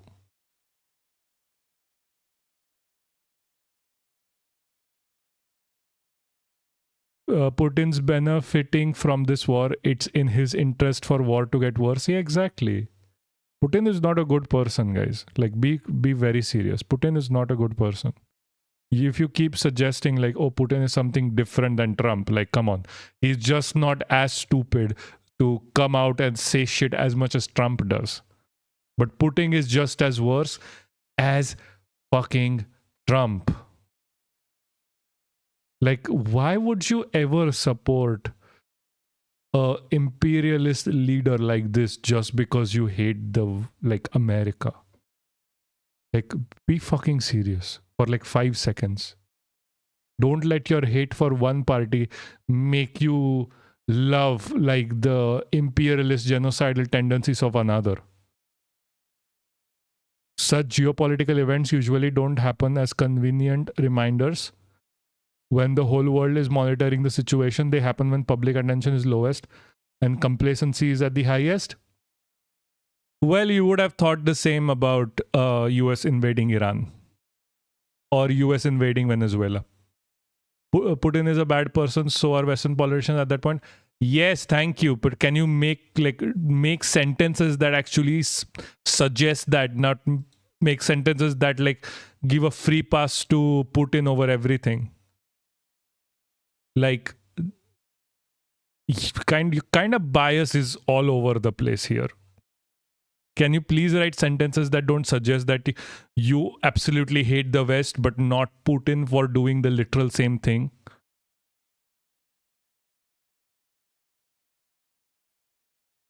Yeah, see, fuck Putin and fuck NATO. Yeah, simple, fine. But can you make sentences that suggest that and not sentences that suggest that fuck NATO but love Putin? Because that's what all of your chat like end up suggesting. You want to be that simple? Make it seem in your messages. Yeah, so then make sentences that this is not an issue with your message not getting, like, this is not an issue with what you believe. This is, and then it's an issue that how you're writing your messages, which makes it suggest that you hate the West, but you love Russia. And whatever, and you give excuses for what Russia is doing. Can you, like, can you be neutral in this scenario? I want West just like everyone to live a happy life, just NATO needs to go. Yes, fine. Also Russian imperialism, which NATO was a response to.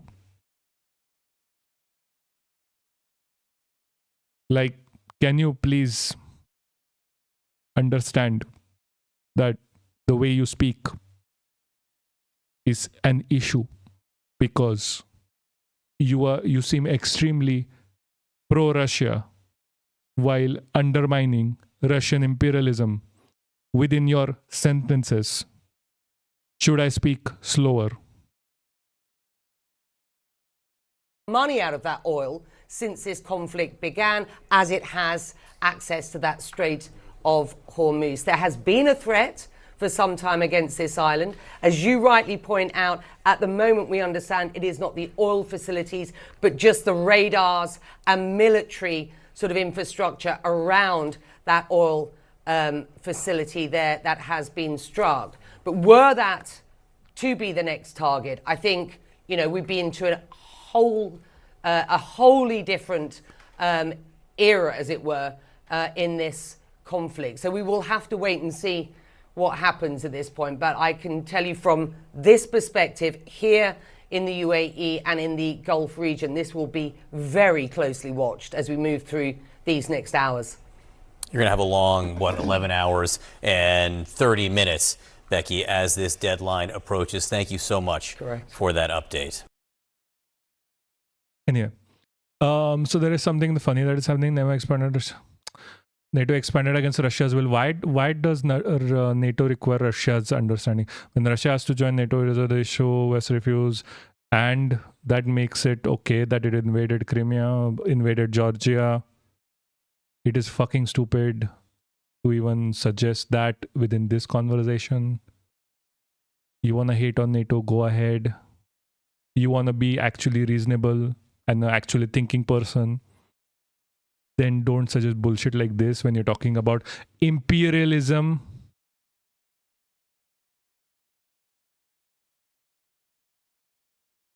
By the way, fucking Trump as well. Freedom for, you talk about, freedom for. Like, Trump is a fucking queen, I fucking swear. They don't tell you the real facts. Women, men, gays. How about gays for Iran? They kill the gays. They throw them off buildings. So I wonder what's going on. I can only say this. The point is they will use literally everyone as an excuse to bomb Iran. They want us to keep bombing, even if it jeopardizes, because their life is in much greater danger. They talk about, freedom for Iran. Yeah, they don't really want to get bombed. Like, he's lying, I know, but they're just using everyone. We are just going through like clips right now. And like, this is JD Vance putting on Trump. I'm like, hold on. I think there was another video of Orban putting Vance, like Orban putting Vance on, what was the thing is? What was the thing? Was on hold or something like that? Hello, Mr. President. How are you? Hi. Hey, JD, could you give me a second? I'm the most uninformed in this stream. Would you explain why you hate NATO? Don't get it started. Talk on text. I fucking swear. It is a very stupid reason. I don't want to get started right now. Seriously. Wow, that's some. Bliss, he's on Twitch.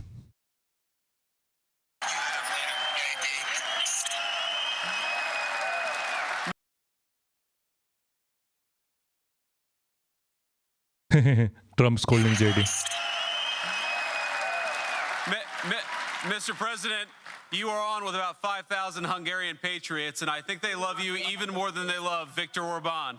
Well, I can't believe that. I can't believe that because I love Hungary and I love that Viktor. I'll tell you, he's a fantastic man. We've had a tremendous relationship and he does a job. Remember this, he didn't allow people to storm your country and invade your country like other people have and ruin their countries, frankly. He's kept your country good. He's kept He has not. Hungarian people in your country. Also, West is responsible for 38 million plus deaths in the last 30 years. Even if you assume Russia is imperialistic, it's not where. Okay. That is a very stupid reason to ignore Russian imperialism as well. Like, you can hate both parties. It is an extremely stupid reason. Like, seriously, come on. Be serious. Like, you really think Russia wasn't helping Israel kill people as well in Iraq?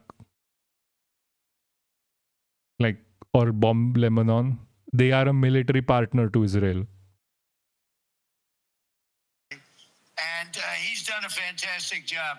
And let me tell you, I like him a lot, but if I didn't think he did a good job, I wouldn't be making a call like this. But boy, that sounds like a big crowd, and that sounds like my kind of people. Jesus.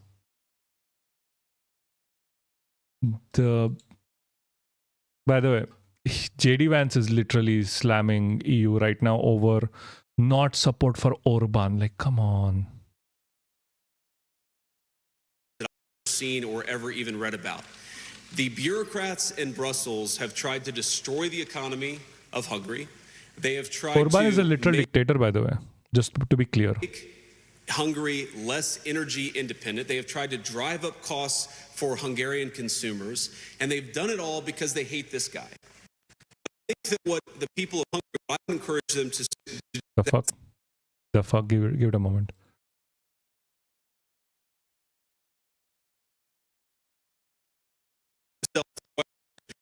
Maybe it's not working. hate this guy.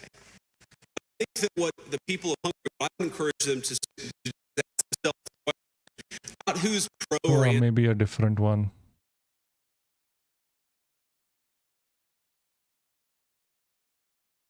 We have got to get Viktor Orban reelected as Prime Minister of Hungary, don't we?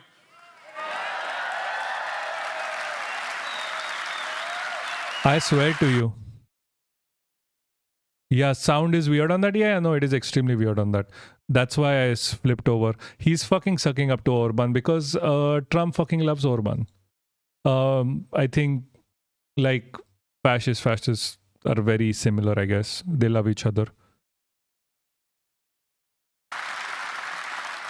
Now, this is actually my second trip to Budapest, but the first as a public official. We have got to get Viktor Orban reelected as Prime Doug, Minister of please Hungary, do follow don't we? if you can.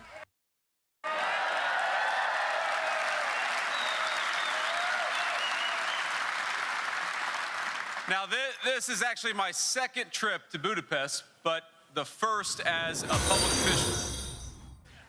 Yeah, last time he was there, he was sucking Orban's ass. Now he's sucking Orban's front. Jesus Christ. These are fucking annoying. Like, honest to God, annoying as fuck. Thank you for the follow, Doug. Did you see Kerala election video where BJP folks were saying UP is better than Kerala? Okay. I have not seen that. But fine, whatever. Whatever. I'm not going to go. There is something with like BJP supplied weed or Sanatani Kush or whatever it might be, that they can say shit like that. Like, oh my fucking God, that is just the funniest shit ever. I don't know how they even claim that. Like, I fucking swear.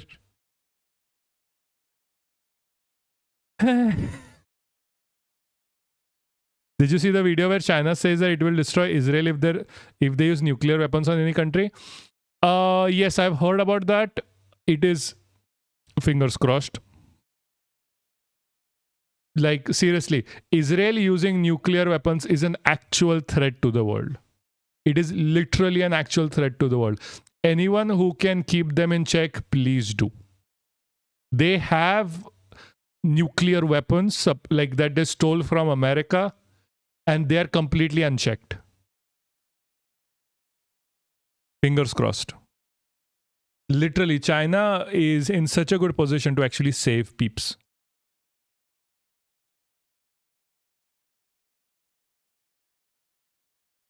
Anyway, where were we? Oh yeah, actually kind of forgot. We were making fun of JD Vance. I swear to you guys, there was this one video of JD Vance being put on hold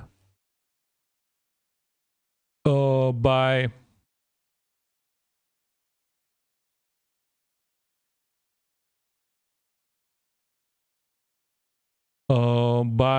Orban.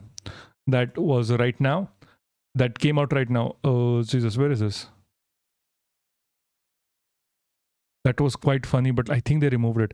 You're very intelligent. I agree with what you say. Coming from America. Thank you so much. Thank you so much. We are moving to Indian news now. If there is something you want me to cover right now, tell me now. Nick Fuentes, Rokhana, JD Vance being an idiot as usual. Anyway. Oh, by the way, if you are not using it, please do subscribe with Bezos money if you can. If you have Amazon Prime, it would be really helpful for me personally to basically get a new chair. And it wouldn't cost you a bit. Anyway, moving on from there. There is some shit going on in India. If people are not aware, India is turning into a fascist regime. This is something that we were actually going to cover first before Trump came in blasting through and was like, oh, I might nuke the Iran. Whatever. He's a fucking idiot. Let's not, there's no two cents about it. Oh, where is this? I need to mark this. Hold on somehow. Okay. Guys, give me 1 second. Yeah, perfect. Right, it's right here. Okay. So one of the things that you have to understand when it comes to India is going through a fascist phase where more and more of India's democracy is getting controlled. More and more we are seeing instances of failures within the electoral process and electoralism within India, where the government is pushing for control to the extent that it wants an autocratic one-party system. India is already known as an electoral autocracy, according to various outlets. Wow, I wasn't aware this is happening. Very sad. Yes, it is extremely sad. Harry Balsack, don't get into this right now, right here. I am telling you, this is a very deeper conversation to have. I would suggest you to talk about this on Discord. It would be much better. Like for you to understand even. This is the explanation is going to be deeper. There's going to be like a lot of various huge blocks of text coming in. And this is just, we have to stay on point. Saying electoral autocracy is also wrong. I would say dictatorship, the way Modi is behaving like Kim Jong-un. Yes, he is acting like a dictator 100%. I do agree with you completely on that point. The correct term here is electoral autocracy is because they are still having a facade of elections. By that logic, so Kim Jong-un is a military dictator. He is in succession. Modi is not someone who has come with succession. He is still the leader of a party, quote unquote, even though Nadda was before and now there's this new guy. So that is why it's an electoral autocracy, because there's a facade of elections and electoral parliamentary process. That is all. But they are removing voters. Exactly. We are moving towards a dictatorship. That is the whole point of what I'm trying to make, the argument I'm trying to make today. I completely understand that. This is what we are getting at. One of the first news is that a Supreme Court lawyer, it was among the first that was dropped in the Bengal voter list without a chance to present his case. They have given zero time for people who have been removed from the electoral voter list to push against that decision. This has become like they will decide whether or not you're on the electoral voter list or not, and that is end of discussion. That is what they are getting at. That is why what I'm trying to say, that we are getting to a dictatorial state, even though we were, like, at least until yesterday, an electoral autocracy. That is the issue we are getting at. Hold on, no, this is still Trump. And one of the reasons why we are getting here is because of this person. This, for people who do not know, is Gyanesh Kumar. Gyanesh Kumar is the chief of the Election Commission of India. He has been biased. So are they only letting people that vote for them? Yes, exactly. That is exactly what is happening. I'll tell you exactly why. So this person is the head of the Election Commission, Gyanesh Kumar.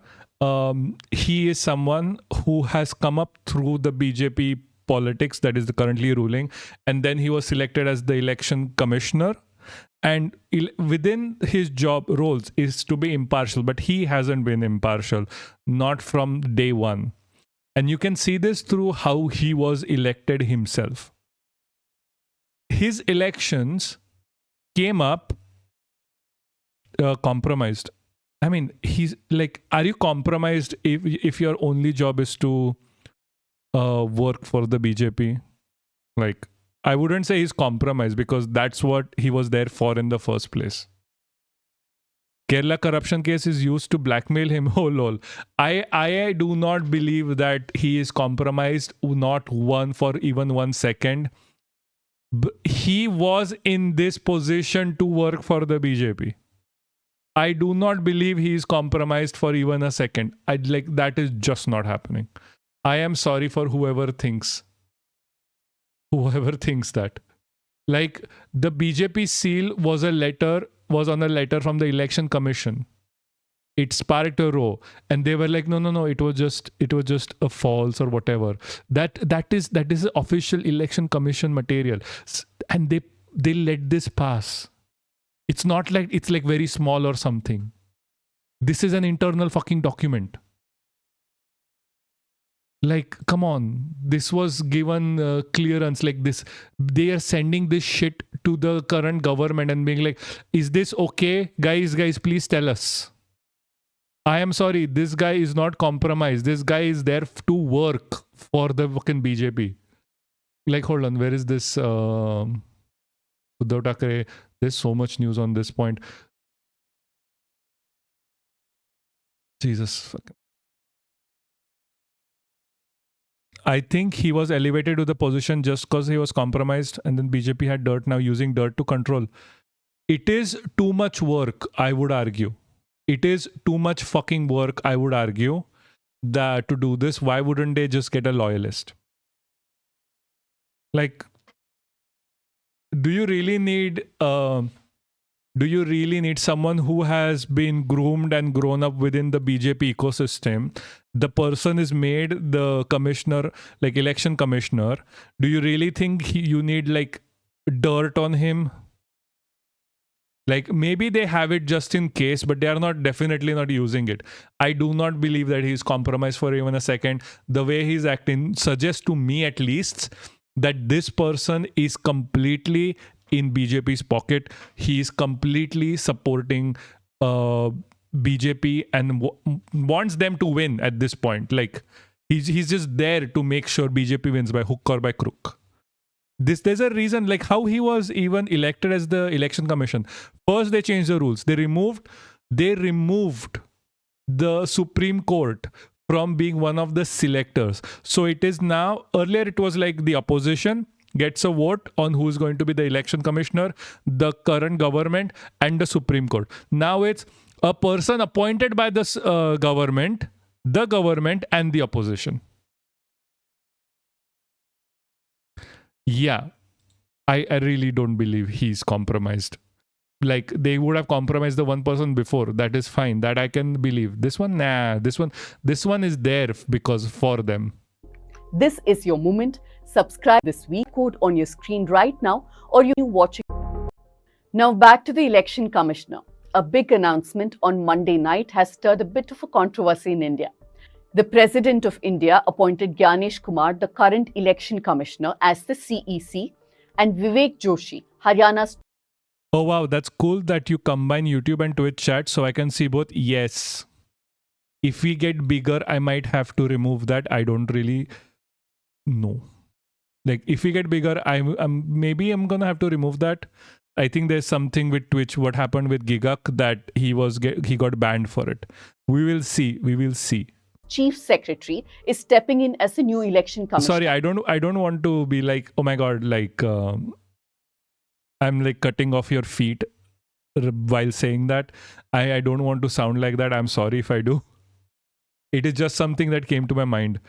Gigak got a warning earlier, I think, because he used to combine like Twitch and YouTube chat.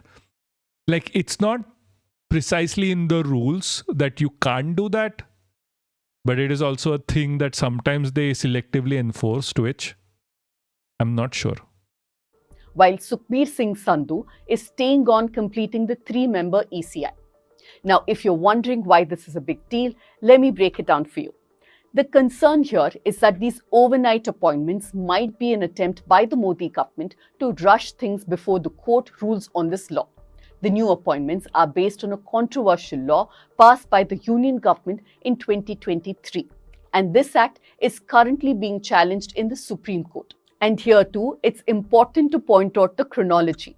आप chronology समझ लीजिए. In 2023, the Constitution Bench of the Supreme Court was hearing a public interest litigation. The PIL demanded that the process of appointment of members of the Election Commission be reformed. The PIL was simple. Have a mechanism to elect election commissioners. because up until that point, there was no such mechanism. Appointments were made by the president on the advice of the prime minister, and seniority was usually the basis. When institutions like the National and State Human Rights Commission, the CBI, Information Commission, Lokpal all have independent mechanisms for appointments, the Parliament of India till then had brought in no law for election commission appointments. So on March 2nd, 2023, the Supreme Court ruled that the selection of the CEC and election commissioners should be handled by a committee. Now, this committee was to have the Prime Minister, the Leader of Opposition, and the Chief Justice of India. The Supreme Court said that the Parliament should enact a law, and up until then, the committee will function. What was the Supreme Court's goal? It was to make sure that the process is more independent and relatively free from the influence of the ruling government. So what should the Modi government have ideally done? They should have either gone with the Supreme Court ruling or improvised it to make it better, to make it more independent. Instead, give me a second, okay? I'll just be back in a second. So much hydration, I need to just reduce some hydration from myself. The Modi government brought in the CEC and the other ECs Act. This new law took what the Supreme Court said but gave it a twist, a dangerous twist. Instead of a 3-member panel having the CJI, as the Supreme Court suggested, the Modi government decided to put a union cabinet minister in the selection committee. So the committee will have a cabinet minister, his boss the prime minister, and the leader of opposition. So in short, the government had a pretty strong grip on the process. Understandably, people weren't too happy about this, and a group of petitioners went to the Supreme Court asking for the law to be reconsidered before the next CEC was appointed. This became urgent, especially since the then CEC Rajiv Kumar was about to finish his term on Feb 18th. But the court didn't act quickly enough, and on Feb 12th, they decided to push the hearing to Feb 19th. And on Feb 19th, it was pushed again to March 19th. And the government, in a tearing hurry, went ahead and made the appointments. A meeting was held between Prime Minister Modi, Home Minister Amit Shah, and Leader of Opposition Rahul Gandhi on Feb 17th. And just hours later, Gyanesh Kumar's appointment was publicly announced. An outnumbered Rahul Gandhi, of course, had little say in the process. Rahul Gandhi has since made it clear that he disapproved of the way the selection was made, stating that he'd submitted a dissent note to both the Prime Minister. I mean, they have been saying that Gyanesh Kumar's appointment is illegal since the beginning. The government is not listening. Even with the Supreme Court is not listening. Right now, within India, the same issue that is happening with the Supreme Court, where the Supreme Court of America was like, oh, Trump has complete permission to do whatever he wants, and even past and future actions cannot be deemed as illegal. And so he got like a clean sheet. Is basically what the Indian Supreme Court is also doing. But rather than just saying those things, they are actively helping the government to be fascistic. Like, there are multiple situations where this has actually happened, where you can talk Supreme Court is complicit in fascism. Yes, exactly. That is the whole point. Yeah, that is, I'm trying to make that point by giving examples. But if I do give examples, they'll be like, how dare you say that against me? And how dare you actually say actual facts against me? There is a contempt of court against you now. That is what they do. Like, you question the Supreme Court of India, they put contempt of court against you. Literally, not kidding. And the Home Minister. He said that by violating the Supreme Court order and removing the Chief Justice of India from the committee, the Modi government had added to the concerns of hundreds of millions of voters over integrity of our electoral process. He also pointed out that it was both disrespectful and discourteous for the Jesus Christ. This laptop is dying. Prime Minister and Home Minister to have made a midnight decision to select the new CEC, especially when the hearing was due in less than 48 hours. But hey, let's pause here for a moment. Is this all just technical details? Why should you be bothered about all this? For that, we need to take a look. Not complicit, it is participation. They uphold the system. Yes, like, okay, I'm going to be very clear. Like, both of you are correct, but I think if them actively participating means they are complicit, like, I think they mean the same thing. Not like, not to be a grammar Nazi, but I think they mean the same thing. Maybe, hold on, let me just quickly check.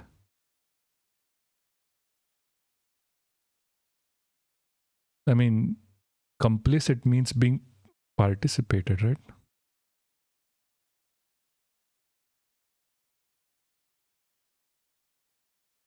Involved with others in an activity that is unlawful or immoral. So I think they mean the same thing.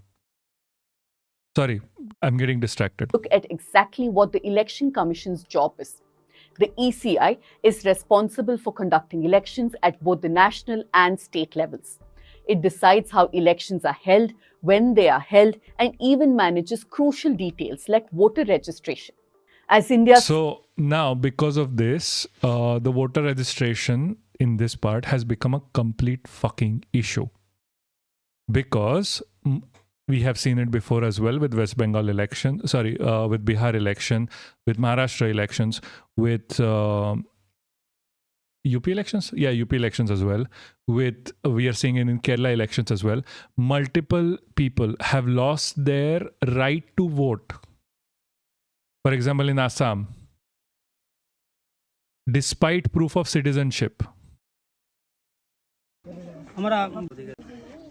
आप लोगों को vote करना है? हाँ करना है कि vote करना है. They got evicted by the Assam government despite proof of citizenship. सारे आदमी वोट देना पड़ेगा. लेकिन अगर नहीं देने दिया तो आदमी हम लोग. So this is one of the things here that for one of the new laws within the election commission is you need to be able to have proof of residence, like have a house to be able to vote, and it is completely arbitrary. Like sometimes they ask this, sometimes they ask that, depending on the state. देगा. Whatever targets Muslims the best. NRC है, सारे सामान हमारे पास है. So he's like saying we have all the documents, they're still evicted. They're not allowed to vote. सारा सामान हमारा थांगने से बात हमें वोट क्यों नहीं देगा? वोट देगा. और नहीं देने दिया तो क्योंकि आप. They have citizenship, they have everything, they have all of the extra documents that normally are not even required, but they were asked for it. They have all of it, they are present all of it, then they still won't be allowed to vote. लोग हैं. Because of their religion. Important. So Rajdeep Sardesai is saying this. When the Supreme Court sounds like the executive, we have a problem. A constitutional court can't become an executive court. SIR hearing is a prime example. Lost in political point scoring in the courtroom. Because a lot of these judges are like, I'm going to be pro-government. So after I take what is the fucking word for it? After I retire from being a judge, I will be given a governor position. So by the end of the tenure, they're very pro-government, by the way. Case in point, a concern illustrated by the grandson, his wife, no less, found themselves excluded. Like the person who drew this, after India's independence, the person who was the illustrator for the Constitution of India, his own grandson has been excluded from the voter roll. That he is not Indian. The direct grandson of the person who drew that.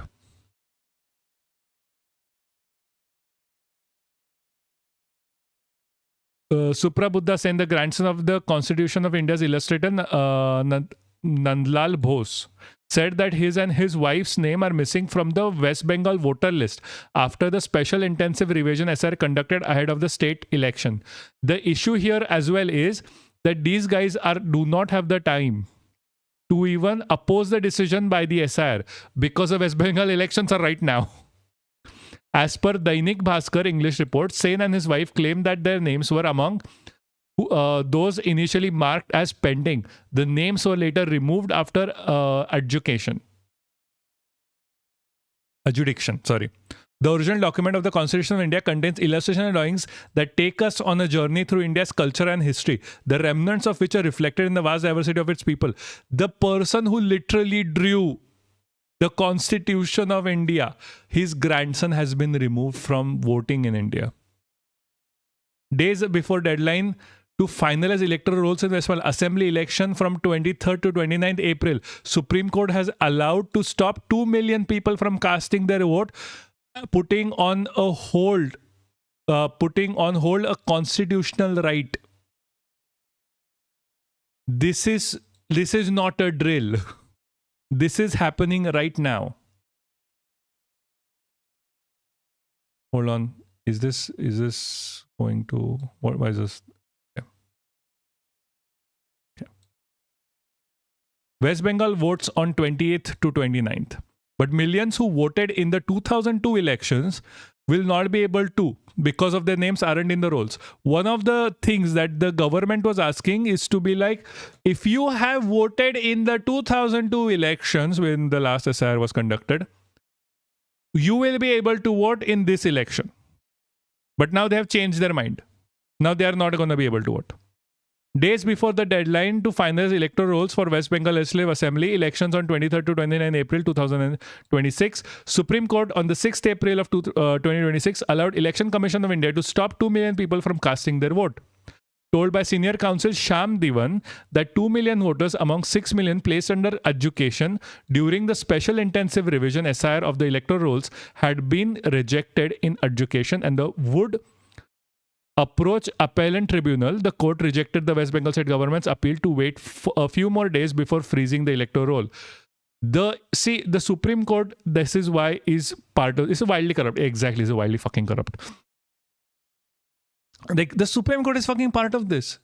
These people do not have the time or even the right now to go and like question the decision, which is a constitutional right for the people of India. Like if you have been removed from the vote electoral roll, you have a constitutional right, a constitutional fucking right to appeal that decision.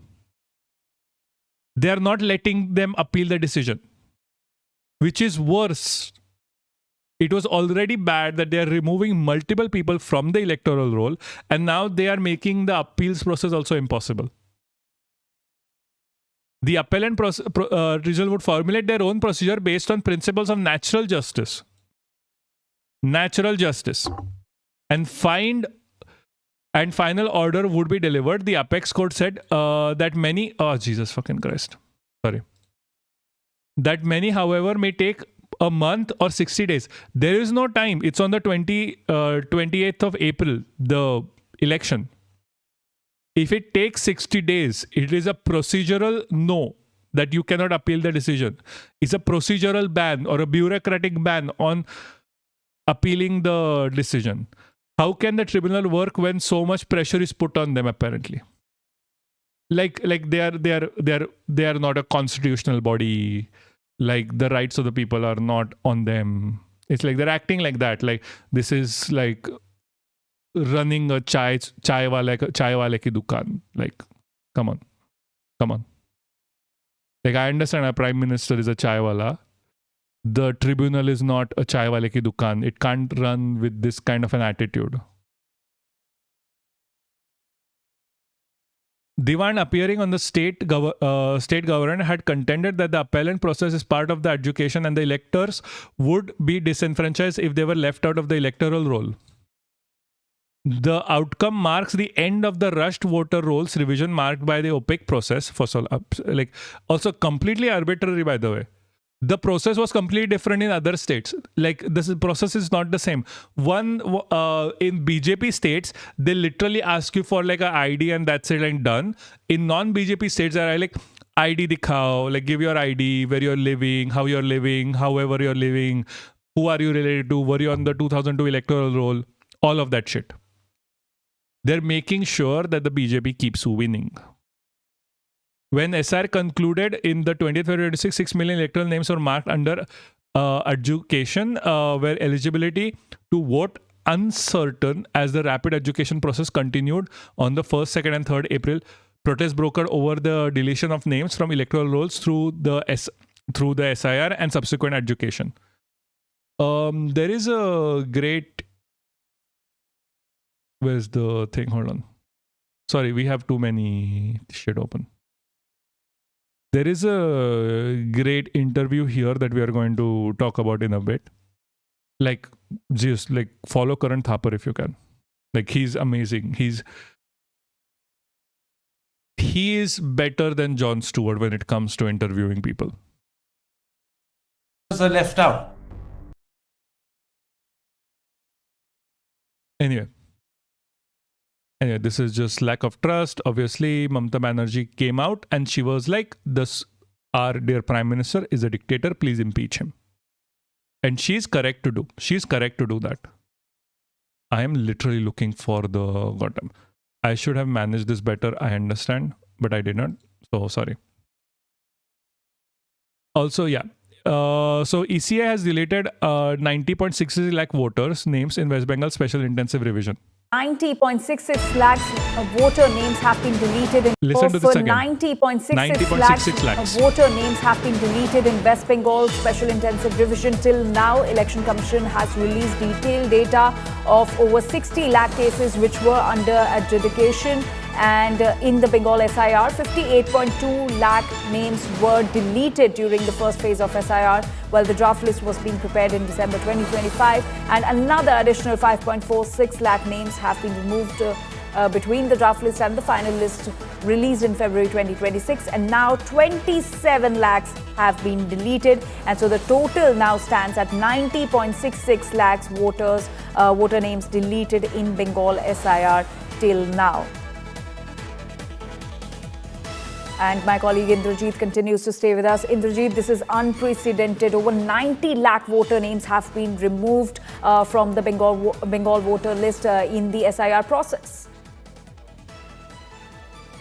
Well, this is a huge number. This is a big number, and this is a number that's coming out for the first time from the Election Commission. Remember, yesterday there was this high stakes hearing at the Supreme Court in which the West Bengal government was rebuked. But at the same time, over the Malda incident, the numbers finally started emerging, because today is the deadline by which judicial officers, more than 700 judicial officers in this phase of SIR, which is the second phase of SIR, they were adjudicating 60 lakh cases which were under adjudication. That comes to a close today, and the final numbers have come. For reference, there were 7.6 crore registered voters in the 2024 election. Yes, exactly. 90 lakh, that's why it is horrendously, like, it is what, 1/7 nearly, or 1/8 nearly. 1/8 the voting people were removed. That is so true. Even the statistics I was bringing up on the side right now is like, there are 106 million people in West Bengal right now, out of which 9 million have been removed. That is 8% of the entire population has been removed from voting. That's like 12% of all voters. Yeah, sorry, my bad. 12%. Come to us. Of these 60 lakh cases, more than 60 lakh cases, in fact, that were under adjudication, 27 lakh names have been deleted from that and list. There is no time as well. Like, the Election Commission is said, like we saw it before, is going to take 1 month to appeal. 1 month to appeal. And it is in 20 days that the election is to be conducted. So now the total picture, the bigger picture, the larger picture in West Bengal SIR is coming to the fore. Initially, there were 58 lakhs that were deleted. Then there was additional 5.5 lakhs. And now with 27 lakhs, the number has crossed 90 lakh voter deletions in the SIR process in West Bengal. Right. Indrajit, thank you so much for all those details and for that context. So over 90 lakh names of the voters have been deleted in Bengal SIR, with around 56 lakhs being deleted in the first phase, 5.6 lakhs deleted in between, and then 27 lakh voter names being deleted in the second phase. Yeah, this is extremely, absolutely fucking horrendous. And this is not even the first time something like this has happened. It is not just Bengal. It is also every single election up till today. Bihar was the exact same thing. It was the pre-Bengal. And next time what is going to be? Maybe it's going to be Kerala. Kerala is also the same thing. Hold on. There is a news about Kerala as well. I had brought it up. Where is this? Like, around 9 lakh only Muslim voters were removed from the Kerala. Supreme Court needs to take note on HT today. In Ningram's SR, 95% deletions are Muslim votes. This is what they are getting at. This is what they want. This is what they're doing. Like, this is to disenfranchise an entire population within India. This is not new. This is something that every fucking single person has been warning. These are the first steps to apartheid.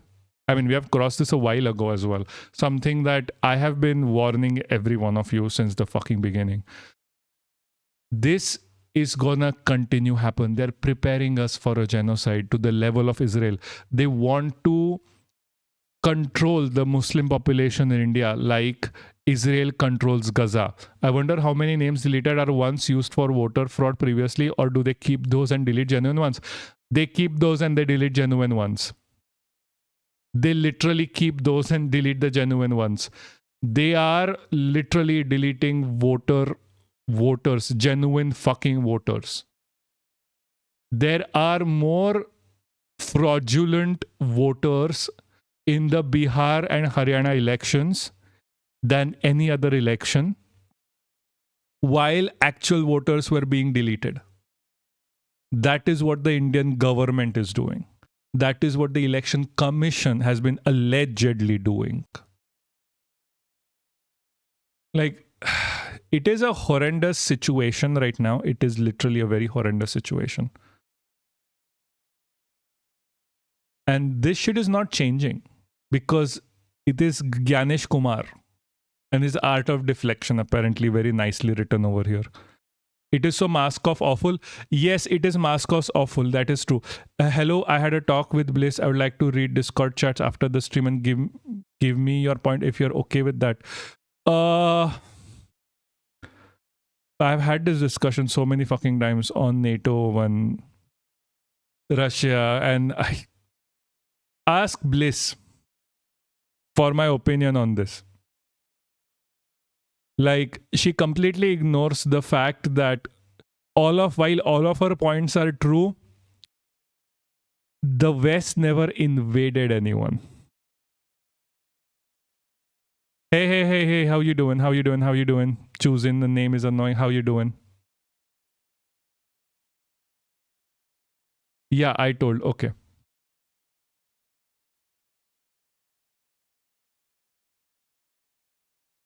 This is one point we have agreed to disagree. No, but that's the main point. Trans people got excluded from the Olympics? Oh, God fucking damn it. Jesus fucking Christ.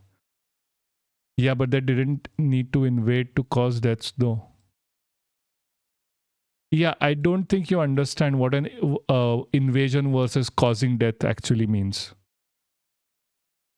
There's a huge difference between you and me. No, we did not agree to disagree. That is something I'm never going to be doing. That is still an ongoing thing going on. And as I remember before, kind of won that argument there. So don't say agree to disagree. Like, I can just scroll up in that Discord chat. Anyway, forget about that for now. Let's focus on this, please.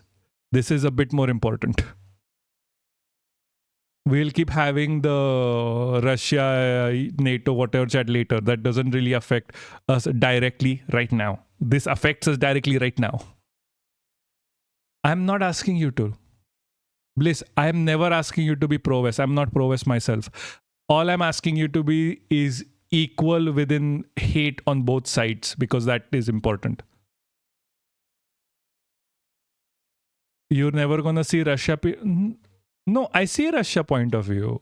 I just don't agree with it. Like, I realize that both sides... Let streamers stream... Oh, yeah, sorry. It's just a conversation me and Bliss have been having since the first time she was ever here. Like, she's literally the best person. Let me get this straight. Even though we have our disagreements on this point, we have been having this fight for over 6 months. The fight has not ended, and probably it never will. Yeah. All I'm asking her to do is look at Russian idiocy as well while she's looking at West idiocy. It is a whole conversation. What makes her an excellent academic is also the thing that infuriates me to no end. To be honest, this is the only point we don't agree on. Yeah, I mean, I've had similar conversations with people since 2012 too. Oh yeah, I mean, fair. Even the disagreement is like, I just want you to see that Russia is as bad as America, and that is all. Like everything else, I agree. White and red rose of leftism. Yeah, I guess. It's not really that much of a conversation, like that much of a deal breaker, I guess. I don't know what to say in this scenario. Like, this is just a conversation I'm pretty sure we are going to keep having till the day I die. Like, I don't really care. I mean, I care when, like, okay, I'm gonna be very clear with you. Like, I'm gonna be very clear with everyone. Yeah, fuck Russia, fuck Putin, fuck US, fuck Trump, fuck NATO, everything. I'm gonna be very clear with you. I'm just gonna be clear with everyone. Having this conversation over and over again really feeds into my ADHD. Really feeds into my autism. It feels very cool. Sometimes I bring this up just for the sake to fight because I am bored. So when I'm fighting with Bliss over this, don't get me wrong. I love her a lot. I am not actually mad or anything at anyone. It is Sisyphus, but there is more boulders if you're political like we are. Yeah. I am like, I can like, when I'm like, sometimes on the moderator chat, I literally will like say some shit in there just to get a reaction because I'm fucking bored. Because I don't have enough dopamine in my brain, and I'll just be like, hey, you know how Russia was like fucking idiotic in this scenario? Let's fight. This has literally happened verbatim. And not even once, multiple times. Because it is fun. Anyway, getting back to this. Yeah, I get that. Yeah. So this is from August 18, 2025, by the way. When more than 7 crore voters from Bihar are standing with the Election Commission EC, neither the credibility of EC nor that the voters can be questioned. Election Commission stands like a rock with the voters. This is his quotes.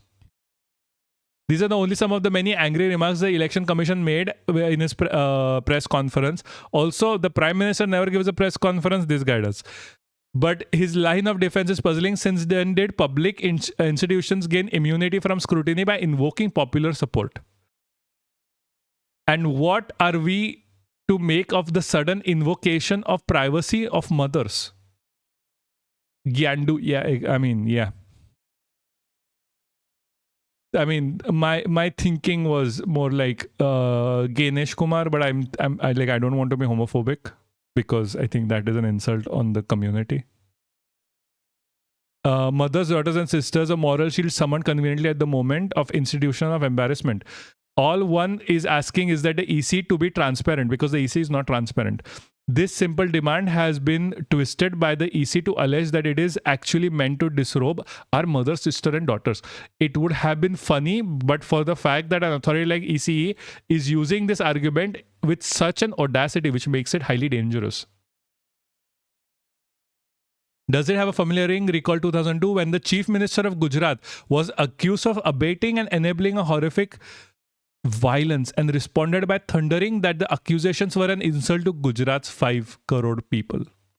One of the reasons why I do not think Gyanesh Kumar is being compromised, because he has the same words as the dear Prime Minister of India, the butcher of Gujarat. Let me get it straight. He is the butcher of Gujarat. He's the reason why the Gujarat massacres happened. And he's the one who let it happen. Similarly, how he let the massacres within Manipur happen. It was his not doing anything is the reason why Gujarat happened, and the same can be seen in Manipur as well. The parallels are very direct if you want to look at them. The strategy has been perfect. Deflection critique by conflating it to an attack on the people. And this is after the SIR removed a lot of actual voters. And he said only mistake is no control on media. Exactly what? Yes, exactly. That's why he has so much pressure on the media as well. That's why you need to follow and subscribe to this podcast, because this is the only thing that the Indian government cannot fucking ban. Because all we have to do is restart the stream. It's not a standalone IP.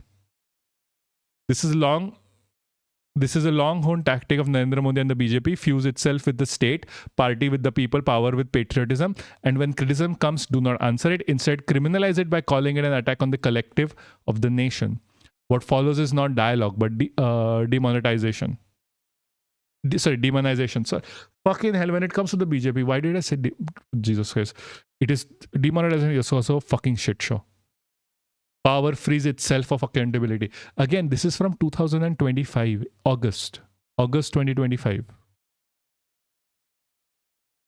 Also, they just talk about OP Sindhu and everything. The point is, like, this is not a new problem. This problem has been there. The EC has been accused of being biased before.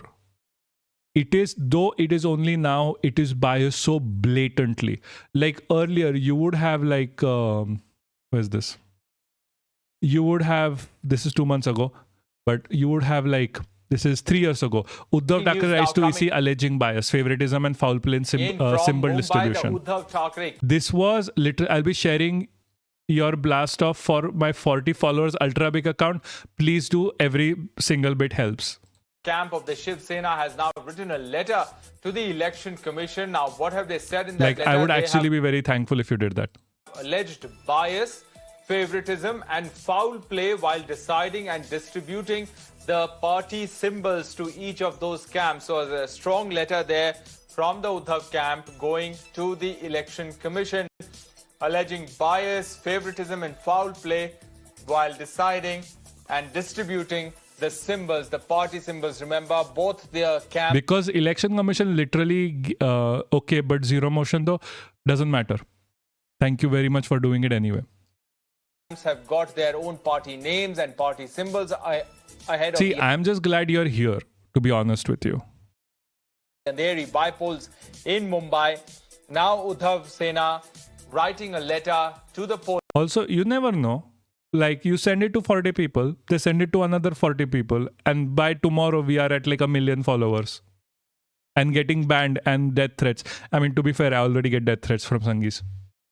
Panel saying that there's been bias, favoritism and foul play while deciding on. This was 3 years ago. This was 6 years ago.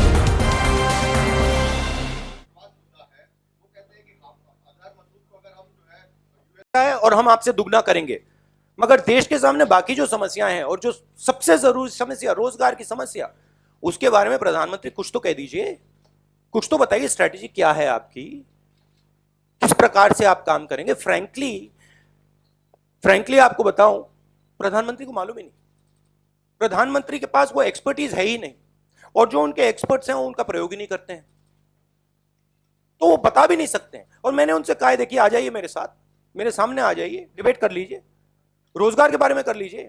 By the way, let me just be very clear with you. I do not believe the Prime Minister can speak 2 words without a teleprompter, mostly because he's fucking stupid and he does not know any language other than Gujarati.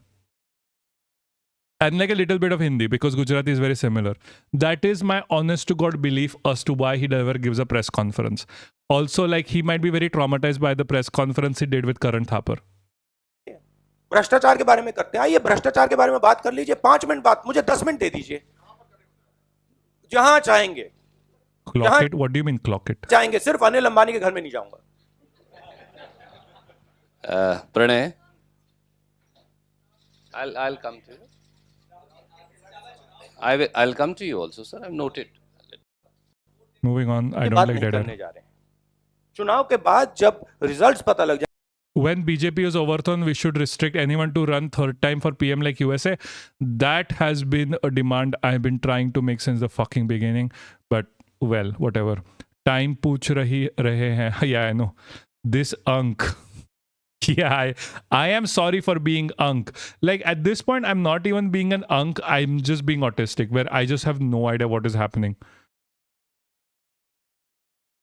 जाएंगे फिर हम वो बात करेंगे क्योंकि ये सब हम लगा के Come to the EC. Like seriously. So I don't see a campaign. I see national security and then half a strategic campaign being run. They started off by saying national security, and then halfway through they suddenly said, well, national security is not good enough, and then they came up with Vikas. So I don't see a campaign. I see a scared prime minister unable to face the onslaught of the opposition. And I see a prime minister who is absolutely convinced in his mind that he is trapped and he is not going to succeed. So what I see is a panicky campaign. And then whenever the prime minister is asked fundamental questions, we're 1.4 billion people. When he is asked, listen, please tell us, why is it that we have the highest unemployment rate in 45 years? Why is it that 27,000 youngsters every 24 hours, are losing their jobs? And he hasn't got an answer. So then he runs off to the seaplane model, where he goes and says, okay, here's an excuse for me. Can we have one question from their side? Archie's Mohan. Where's the EC thing? Hold on, I forgot. देश ने ऐसी चीज attempt की है, उस बात को नरेंद्र में हिंदुस्तान के लिए एक नया मॉडल है, शुरुआत है नए मॉडल की, मगर न्याय योजना बिल्कुल. Okay, moving on. Jesus Christ. Get to the EC, guys. Pakistan पहुंचा कैसे था वो वहां? This was before he reached his final form. Yeah. I fucking swear. Terrorism is a huge... Like, Rahul Gandhi has come a very long way. Because we deal with it with a strategy. Pressure करना. वो सब जगह दिख रहा है. वो supreme court, EC, कंपैट की. Narendra Modi inaugurates something like every other day using tax dollars for dumb fights. Yeah, like, I mean, he has been using like tax dollars for a lot of different things as well. If you hear what Subramaniam Swamy has been saying, like since the before, he has been going to like China and other places to get his jollies in. BJP, RSS के काम करने का तरीका institutions को पकड़कर pressure करना, वो सब जगह दिख रहा है. वो supreme court, EC, planning commission, RBI, सब जगह दिख रहा है. वो उनकी अप्रोच है. तो हम ये एक्सपेक्ट नहीं करते हैं कि इलेक्शन कमीशन उस प्रेशर से इफेक्ट नहीं होगा. हम जानते हैं, मगर he was saying this like 6 years ago. Like, हम ये भी जानते हैं कि इलेक्शन कमीशन जो भी कर दे, हिंदुस्तान की जनता ने मन बना लिया है, और हिंदुस्तान ने जनता ने मन बना लिया तो कोई कुछ नहीं कर सकता. Like, election commission has been under the grasp of the Modi government for a very long time at this point. It is surprising. Oh, pet. Got you, pet. Anyway, where were we? Yeah. So, like, this is such a... They're calling it a surge. Jesus. I fucking swear I should have read the title before. It is so fucking annoying. They call everything a surgical strike. Like, why? 9.8 lakh. All right, with that, we're getting in breaking inputs coming in from the state of Bengal. The voter list has now been frozen for the first phase of verification, according to sources in the Election Commission. Except for 10 districts, judicial officers have disposed of complaints under adjudication across the state. Out of a total of 60 lakh complaints, over 59.8 lakh have already been resolved. Among these, 32.6 lakh voters have been confirmed as valid, while 27.1 lakh have been marked as invalid. These individuals still have the right to approach tribunals and reapply for inclusion in the voter list. Significant deletions, remember, have occurred in districts such as Murshidabad, North 24 Parganas, Cooch Behar, South 24 Parganas and Purva Bardhaman. In terms of sheer numbers, Murshidabad tops the list with over 4,55,000 invalid voters and also had the highest number of complaints and adjudication. Let's quickly bring you the details for this, for which let's quickly go across to Kamalika Sen Gupta and even Pallavi joining us, as well as Payal Mehta, who is bringing us those latest inputs. Kamalika, if you could also take us through what have been sort of the parameters for these voter deletions to begin with. The total now, the number has crossed 90 lakhs, that we can say. Thanks for the follow, Barbuckle. Because what happened, when the final roll was out, total deletion was 63 lakh. But then there were 60 lakh voters, more than a little 60 lakh voters, whose names were there in logical discrepancy, and those voters are adjudicated voters, whose review, whether they are voter or not, that was reviewed by the judicial officer since that went to the court. Out of this 60 lakh, what we are getting till is yesterday afternoon, 59 lakh by today afternoon. Oh, they have a running I think ratio, 60 not me. lakh, what we are getting it from the sources, that will be over. In this 60 lakh, what we are getting, near about 45% deletion has taken place. That makes it near about 27 lakhs. Now, if we add this 60 lakh with the 27, then it has already crossed 90 lakhs in total. So, in total, more than 90 lakh voters' names have been deleted. That's what we are getting. And the remaining people whose names have not been there of the adjudicated list, they can go to the tribunal. Now, all those processes are on already in different SG offices. The forms have been submitted. We know yesterday, court has also given both. We should sometime watch TMC's Khela Hobe song. I don't like TMC, but that song is a banger. We should, I don't know how well that song is going to go with respect to the YouTube's thing. Direction, but this is something which is very much unprecedented. Specifically, if we see the areas which are like Murshidabad, highest number of deletions are taking place there. The North 24 Pargana, even in Nadia. So very Yeah, copyright is a big issue, especially on YouTube. It's very annoying. interesting things are coming up. The data shows it. The minority-dominated areas where the adjudication, Murshidabad was 12 lakh, Malda was 11 lakh, 5 lakh. Like, this is disproportionately affecting like marginalized communities and minorities within the region. 90 was North 24 Pargana and 5 lakh 20 was South 24 Pargana. So these are the places where these deletions have hit the most. Absolutely. Stay with me. Let me quickly bring it Payal and Pallavi also into the conversation. Payal, remember the Supreme Court has declined Bengal's plea to delay any voter roll freeze. Give us a sense of what is the sense on ground zero, given that many are feeling that they are being stonewalled and they do not really have a reason in terms of why they are being blocked from voting. Well, people have not been blocked for voting. I maybe tail end, sure, but when we are done with everything, we might. At the end of the day, the point of any of this is to present information and news. So,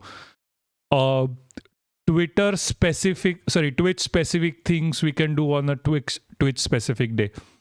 These Paraganas are like the outskirts of Kolkata. Yeah.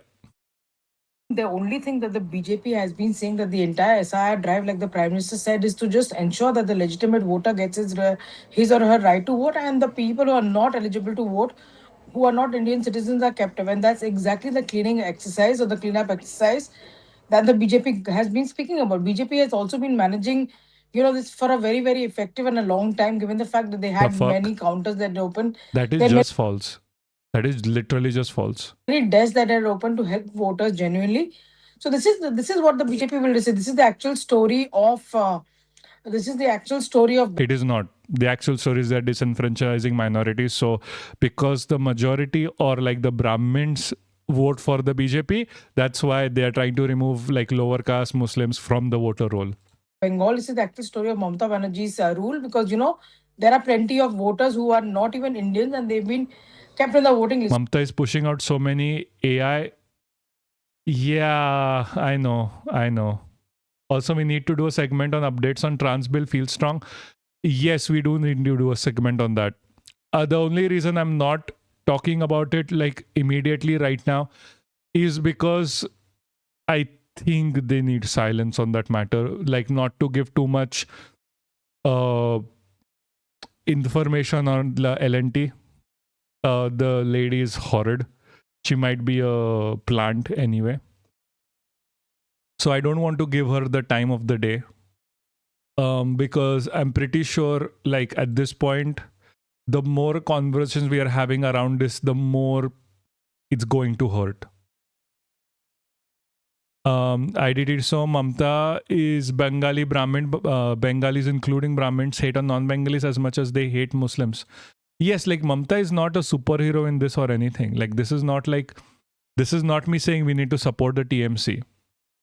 All I'm here is like, irrespective of the TMC's policies, irrespective of Congress's policies, irrespective of anyone's policies, BJP is still doing like vote chori.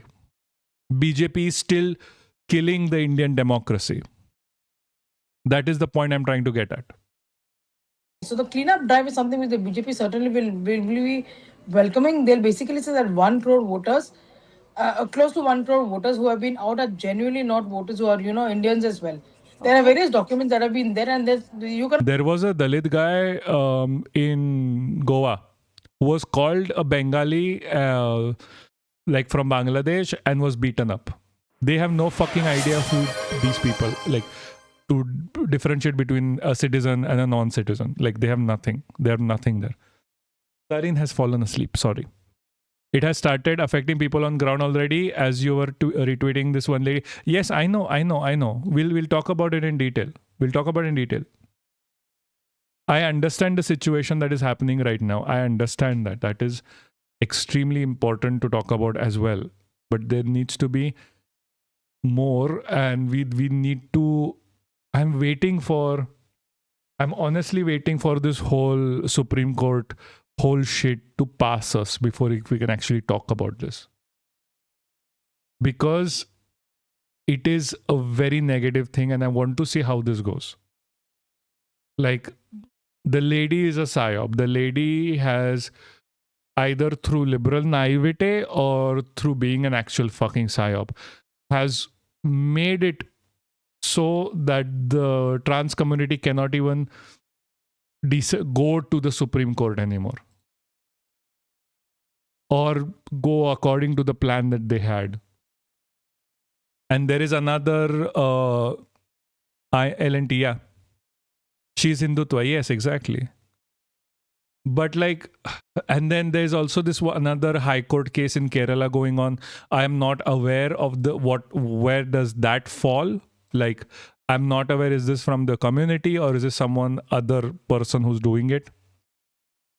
So that's the only reason I'm waiting, because I have no clarity on the situation. And if we are to... Yeah, that happened today, exactly. And if we are to spread the message which is not clear, it might end up hurting the community rather than helping. I cannot really say that you've been asked to go away in one go as well. You've been given the option to apply to a tribunal once that's not really clear. Let's see, refuses to stay. Oh, damn. So I think BJP just trying to cut Muslims' poor votes. A lot of UC Bengalis would probably still vote for TMC. They are just trying to reduce TMC's vote share. Yeah, no, exactly. That is exactly what is happening. So these voters are there's barely a chance that these voters will be able to come back. Stay with me. Let me quickly bring in Pallavi. In fact, Pallavi is currently live from Kolkata. Pallavi, 25 lakh voters. The complaint coming in is that the tribunal is not being as fast-paced as it should be. What is the sense that you're getting in? In fact, yesterday itself, the Trinamool Congress put out a statement even as that SIR hearing was going on in the Supreme Court. And one of the biggest points that they made was that here you're giving this right of a person whose vote has been declared as invalid to go back to the tribunal and also to reevaluate their case. But look at the status of the tribunals. First of all, they're in far-fetched areas, far-flung areas. And second, of course, is they're very sporadic and they're not even functional. So what kind of a justice are you really providing providing to the people. SIR, as we all know, has become now, I would say, the fulcrum of the battle for Bengal on both the sides of the narrative. The main two players, which is the TMC and whereas the BJP. The BJP's argument is that there are large number of illegal immigrants who have been allowed to come through. They were the ones who were fostered by Mamata Banerjee government and administration only because they happen to be her core vote bank. And Malda, Murshidabad, Nadia, which also has a substantial minority population, they were the ones where they were felicitated by Mamata Banerjee, and therefore this is not correct because, you know, only those who should are actually the legal residents of Bengal who are true Bengalis, they are the only ones who should be the recipient of any policies both at the central and at the state level. You don't have the haq over something when you don't even belong to a country. That's the point which has always been raised by the Prime Minister. On the other hand, the Trinamool Congress and especially Mamata Banerjee's argument has been that under the garb of revision of electoral rolls, what you're actually doing is you're purging the core vote bank of the Which is true. They are purging the core vote bank here. Trinamool Congress because you want to win elections any which way. And SIR has only become a mammoth exercise which has ended up hurting the people. They've gone through a lot of trouble because they had to hurriedly rush to put forward their papers. Not everyone has a track record of those papers. So even the legitimate voters are now being eliminated because the BJP has compromised the election commission through the SIR process and also the timing of the SIR very close to the Bengal elections. So, you know, this is always going to be a very, very big political issue even as we inch closer to the two polling dates of 23rd and 29th. All right, Arunima, is it just the scale or also the profile of the voters that have been deleted? Reports indicating that you have several bureaucrats. Is it right-wing to say that we should enforce a Bengali majority in Bengal because they are turning the state right-wing? I mean, it is conservative for sure. The issue is understanding the difference between what you are saying. Jesus, hold on. Fuck. What did I just do? Understand what you actually mean by that. It is Bengal majority is always going to be there within Bengal. The right-wing sentiment that is coming is through cultural exchange. It's through like BJP developing a culture. That is where this is coming from. Bengali majority is always going to be the case there. Even BJP is like, oh, we are for Bengalis. The reason why TMC is kind of losing to that right now is because they have been saying the same shit. I'm also partly joking, but they are annoying. Yeah, they're fucking annoying. I understand. The thing is, BJP's argument is the same, that Bengali majority should be there. But Bengali majority through deleting Bengali Muslims. On the other hand, TMC kind of has the same ideology as well. Like, she's like, I think Mahua Moitra said, like, you're not a Bengali if you don't vote for the TMC or something like that. Like, both of these parties are trying to encroach on the Bengali identity and what it means to be Bengali.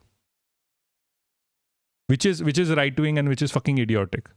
Like, TMC could win without all of this bullshit anyway. Even a decorated Indian Air Force officer, even a former Calcutta High Court judge. Now, the Trinamool Congress has capitalized on this, saying that they have been deleted because they are Muslims.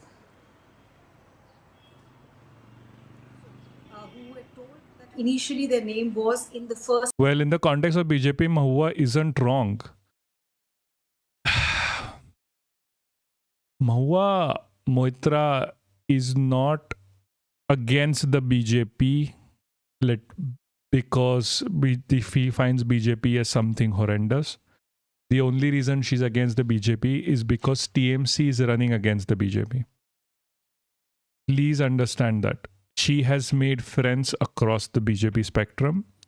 She went off dancing with Kangana Ranaut and Supriya Sure at the BJP leader Jindal's party for her daughter's wedding.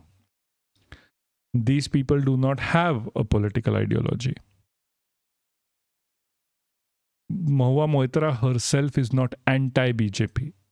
The only reason she sounds anti-BJP is because she's pro-TMC. She doesn't hate the ideology. List, but subsequently. And we are here opposing the ideology itself. There is no profit in having a TMC government act the same way as BJP. If the TMC government goes tomorrow, starts disenfranchising Muslim voters or Dalit voters or minority voters, it is still the same thing. Yes, but voting for BJP is still anti-Bengali and TMC. No, voting for BJP is not anti-Bengali. They are only saying that Bengali people are like the Hindu Bengalis. And TMC is the only viable candidate. Yes, TMC may be the only viable candidate in the state. But voting for BJP isn't anti-Bengali. Voting for BJP is just voting for this idea that only Hindus can be Bengali. In that notice, they are not much like the propaganda that is spread by both parties is not different from each other. It's just what you consider as a Bengali is different. For TMC, anyone who votes for them is Bengali. They're currently considering Bengali Muslims as Bengali. Tomorrow, I have no idea what will happen. With BJP, they are only saying like Hindu Bengalis are Bengali. No, BJP is anti-Hindu Bengali too. They start arguments over white versus black shivling. Sure. Fine. Agreed. When the final list came out, the names were not found, and since they've served the Indian Defence Forces, they're at a loss. And now, first phase, it has been sealed. 27 lakh names. They do not have any other scope or option now as far as adjudication is concerned. For phase 2 also, what the Election Commission sources indicate to us is that 3 days is tentatively the timeline that they're looking at. The tribunals have about 3 days to adjudicate for phase 2 as well. So the numbers are expected to go up significantly. And, as far as the analysis of the kind of people whose names are getting deleted, there is the Sabar Institute, which is a Calcutta-based research organization, which has been analyzing the deletion pattern in SIR. So Sabar Institute has made a claim that for a constituency like Nandigram, which was once Mamata Banerjee's home turf, which is now represented by Shubhendu Adhikari, there if you see the pattern of deletion, Sabar Institute claims 95%. Their mascot is there right now behind me right now. Like he's finally awoken, so I can give him the pets that were requested. Of the deleted names come from one community only. So that this is also being used by Trinamool Congress to push forward what they've been saying all along, that the entire SIR process is to disenfranchise a particular community. Whereas the Election Commission says, and this is what the Home Ministry has also time and again alleged, that there has been massive infiltration, and because of vote bank politics, there has not been massive people infiltration, from Bangladesh, people who are not Indians, Rohingyas, they have been allowed to falsely get election. It sounded like you angry agreed. I am saying that TMC is also... No, it's not me angry agree. It's me just agreeing. There is like...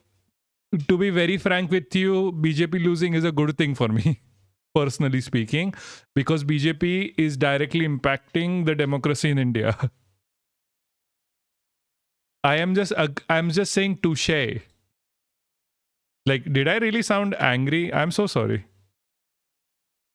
Documents. So this is a purge that is happening. So both sides are sticking to their ground. But as far as EC is concerned, because the Supreme Court has intervened in favor of the Election Commission, repeatedly refusing to strike down SIR, also the decision that was taken in Parliament by the chair of Rajya Sabha and Lok Sabha Speaker against the impeachment notice against CEC, both are being cited by EC officials to show that politics aside, EC is doing what is correct as far as safeguarding voter interest is concerned. Right. Before I quickly go back to Kamalika, Arun, the Supreme Court has, maintained that they will not be setting any deadline to decide these appeals. Is this going to potentially... Yes. The answer is yes. ...backfire? That's for me, Akansha? Yes.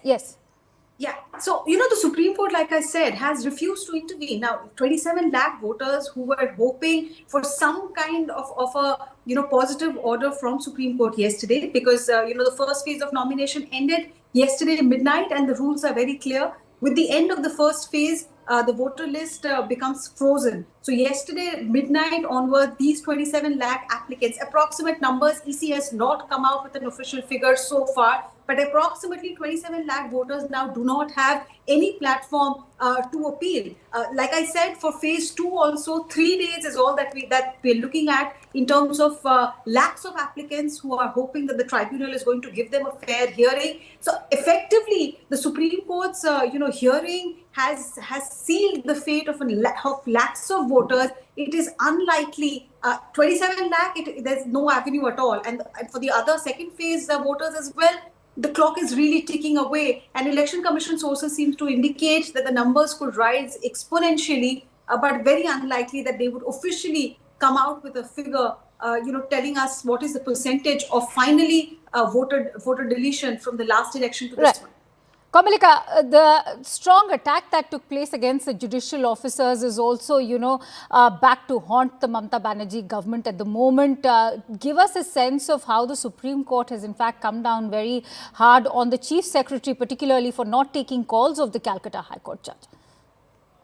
Yeah, absolutely. That was clear. The way the Supreme Court reacted yesterday clearly shows that the way this NIA, when the officers were there, the way this was handled by the administration was absolutely uncalled for and unexpected, because the judge had to say that please demean your demean your size to us so that you can take our officers' call.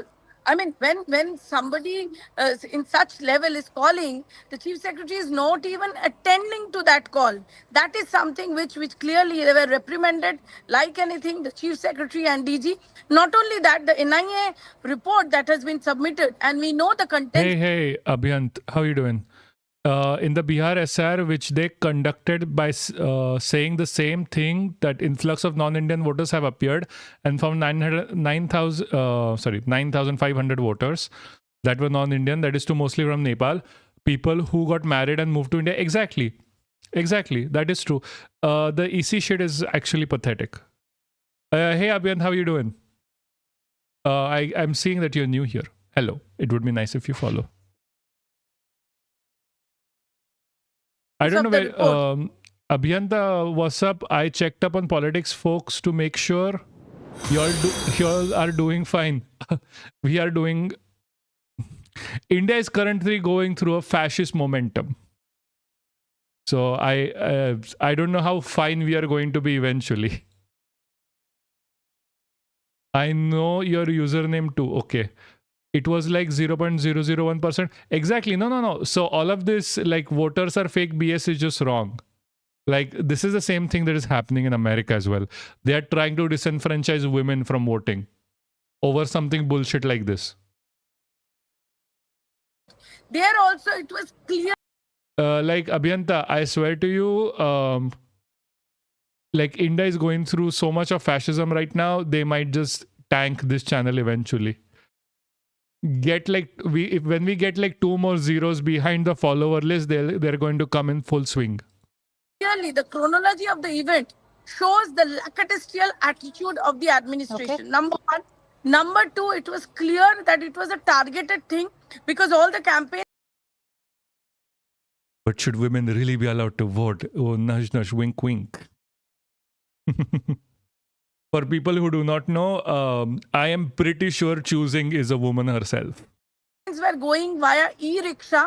There were announcements made from the mosque. This, we are not saying, this is there in the NIA report. Please follow him. I'll give you a puppy.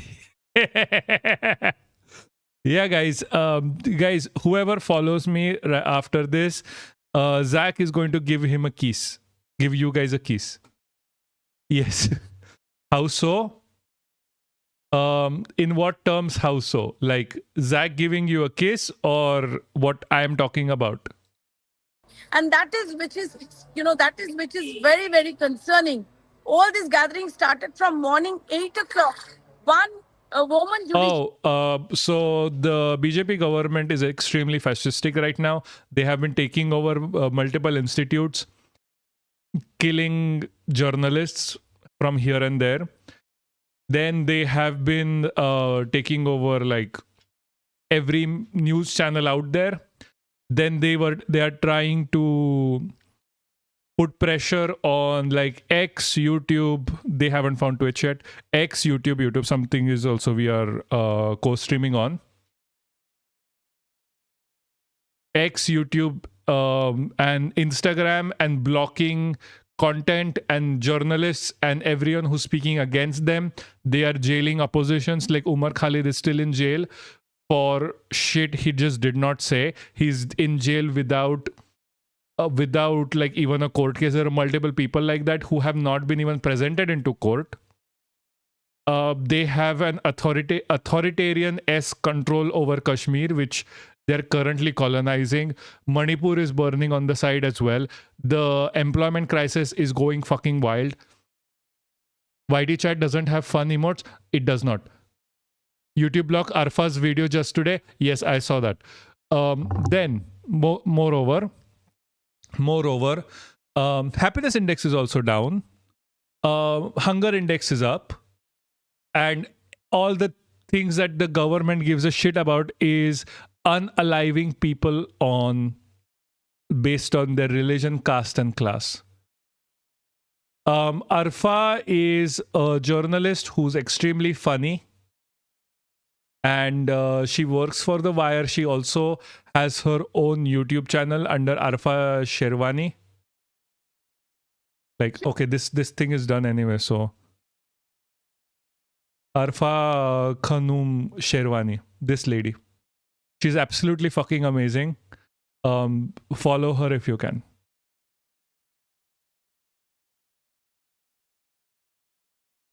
We are behind Pakistan, Iran, and China behind academic freedom index. That is so fucking true. Like, that is just fucking true at this point. Yeah, like, Jai Ho. So I was actually going to this, but we kind of covered all of these points already. So within this election, there have been multiple issues, obviously. This has been so much fucking issues with this fucking election. But one of the major issues with this election very specifically is the fact that people are not even going to get a time to appeal that their name has been removed from the election commission. People are not getting the time to even appeal. 90 lakh people have been removed from the election registry, which is 1/12 of the total people that have voted in the last election in West Bengal. This is fascism. This is fascism that has been done by the government of India through the election commission. This is killing the Indian democracy. There is no better way to say this. There is no nicer way to say this. This has been happening for a while now. We have seen this with Bihar. We have seen this with Maharashtra. We have seen this with Chori in Haryana. We have seen this with vote Chori in Maharashtra as well. We have seen with vote Chori in Bihar. We are going to keep seeing this in opposition-run states. Population of some countries is removed. Lemo, yeah, exactly. This is a absolutely horrendous situation. And there is something that needs to be done against this. That is just true. Yeah, I understand this is interesting. It is just fucking horrible. This is going down another peg in moving India to a far more fascistic ideology. That's it. That's it. There's no more things to say on this fact. We can talk about like the repression of news channels. We can talk about like the government's favorite billionaires buying out all of the news channels, all of them. BJP sucks when by 70% people are silent who had not voted. This is horrible. So the 70% people are silent because of propaganda, because they're afraid of speaking out. That is it. How would we fix anything with rigged elections if accelerationism is the only way? If you want to fix it, we need to get people to be socially educated first and then protest. If people speak against it in en masse, this thing will change eventually.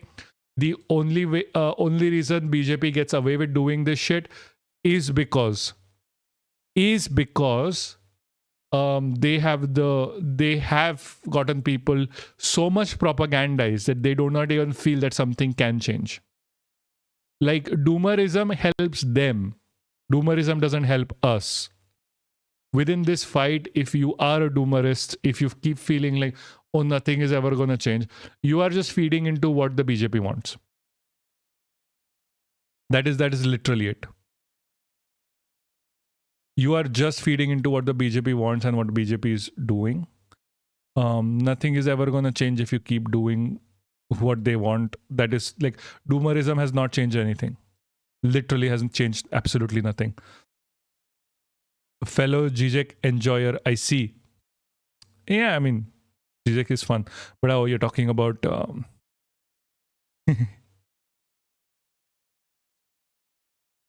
like, we need to get people involved. We need to get people involved. There is no other way around. We need to spread the news. We need to spread the gospel. We need to get people out of a capitalistic mindset, get people out of doomerism, get people to actually have some motion. Get people involved in protesting and educating each other, in going out there, spreading the message. Without it, nothing is ever going to fucking change. Literally nothing is ever going to fucking change if we are just sitting here on our asses doing nothing. If we don't talk about shit, nothing will ever change. Anyway, by that, this is actually my time. I'm gonna have to head out. I will see you on Thursday. Thank you all for being here. If you're new here, off topic, they made a Netflix show about OP, right? One Piece? Yes. ISTG, at least people can do is spread awareness. Exactly. I could be at a branch instead of protesting against the orange dumbass. Oh, okay. Yeah, I know. Guys, if you're new here, please do consider subscribing. It is a way that you can support us, and mostly getting me a new chair. If you are here, please do consider following. Following helps the most. If you can and have the ability to subscribe, please do. If you do own an Amazon Prime, you can literally just send me Bezos bucks. Literally, that's all it requires. You won't even have to spend even a... You won't even have to spend like even a... like, what is the word for it? Everyone is... Please, let me... I'm finishing here. You won't even have to spend $1. All you have to do is send me Bezos bucks. Please spend 1 hour on Twitter every day. By my lovely liberals. Okay, excuse me, what the fuck? I am not a liberal. Excuse me, don't insult me like that. No, the US protest signs. Okay. Thank you for the stream. See you next time, chat. Yeah, thank you for the stream. See you next time, guys. I will see you on Thursday. Same time, same place. I am a tanky. Like, seriously, if you're going to call us liberals at this point, after being here for this long, it is absolutely... Liberal means freedom. No, it does not. It is honestly like insulting to be called a liberal at this point after so much.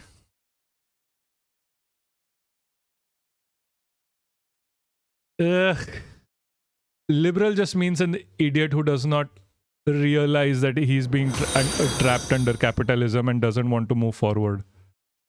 Thank you for the follow. No, that was Scorpion. Thank you for the follow. Hydrate. Okay.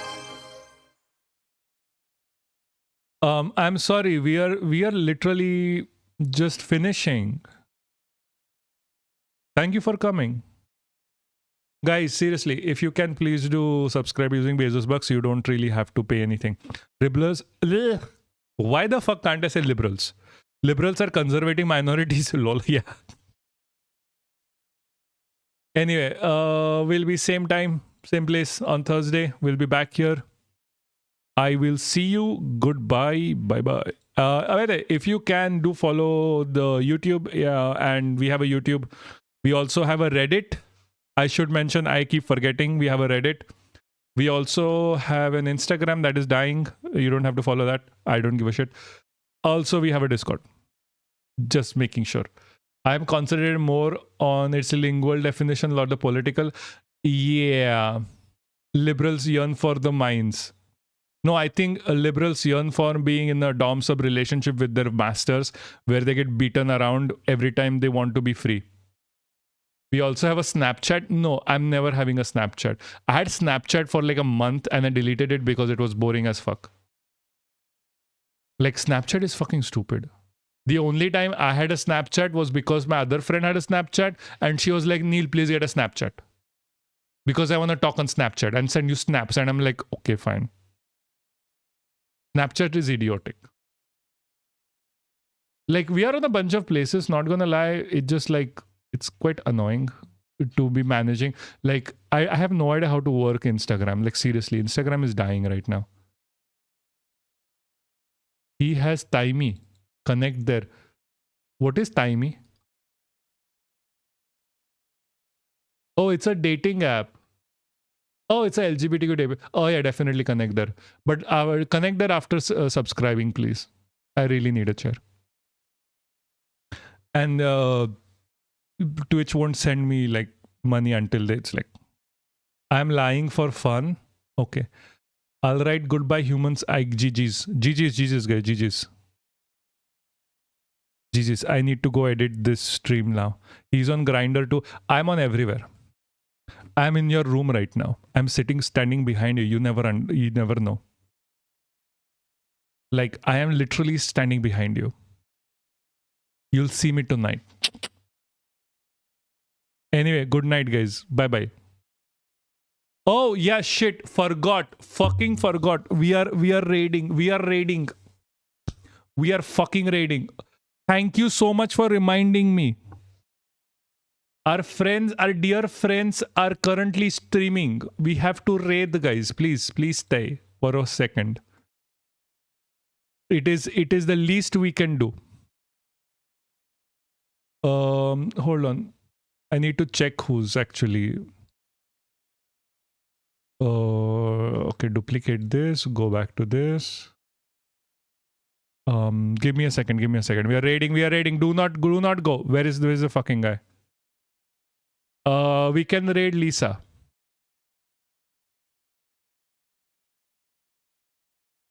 Find streamers you can collaborate with. Okay. We are raiding Lisa, okay? Everyone else is offline. Where? Hold on. We'll raid. Guys, 11 guys. Look at me. Do not leave. We are raiding. Raid channel. Where's this? Lisa is learning. I learned today that Lisa is learning is blind. Which is something, I guess. Like,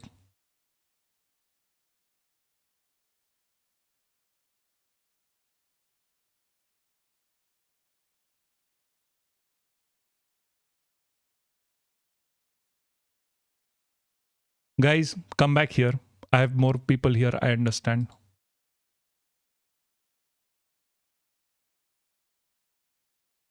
There are only 6 people? We had more. Come on, we can do double digits. Okay.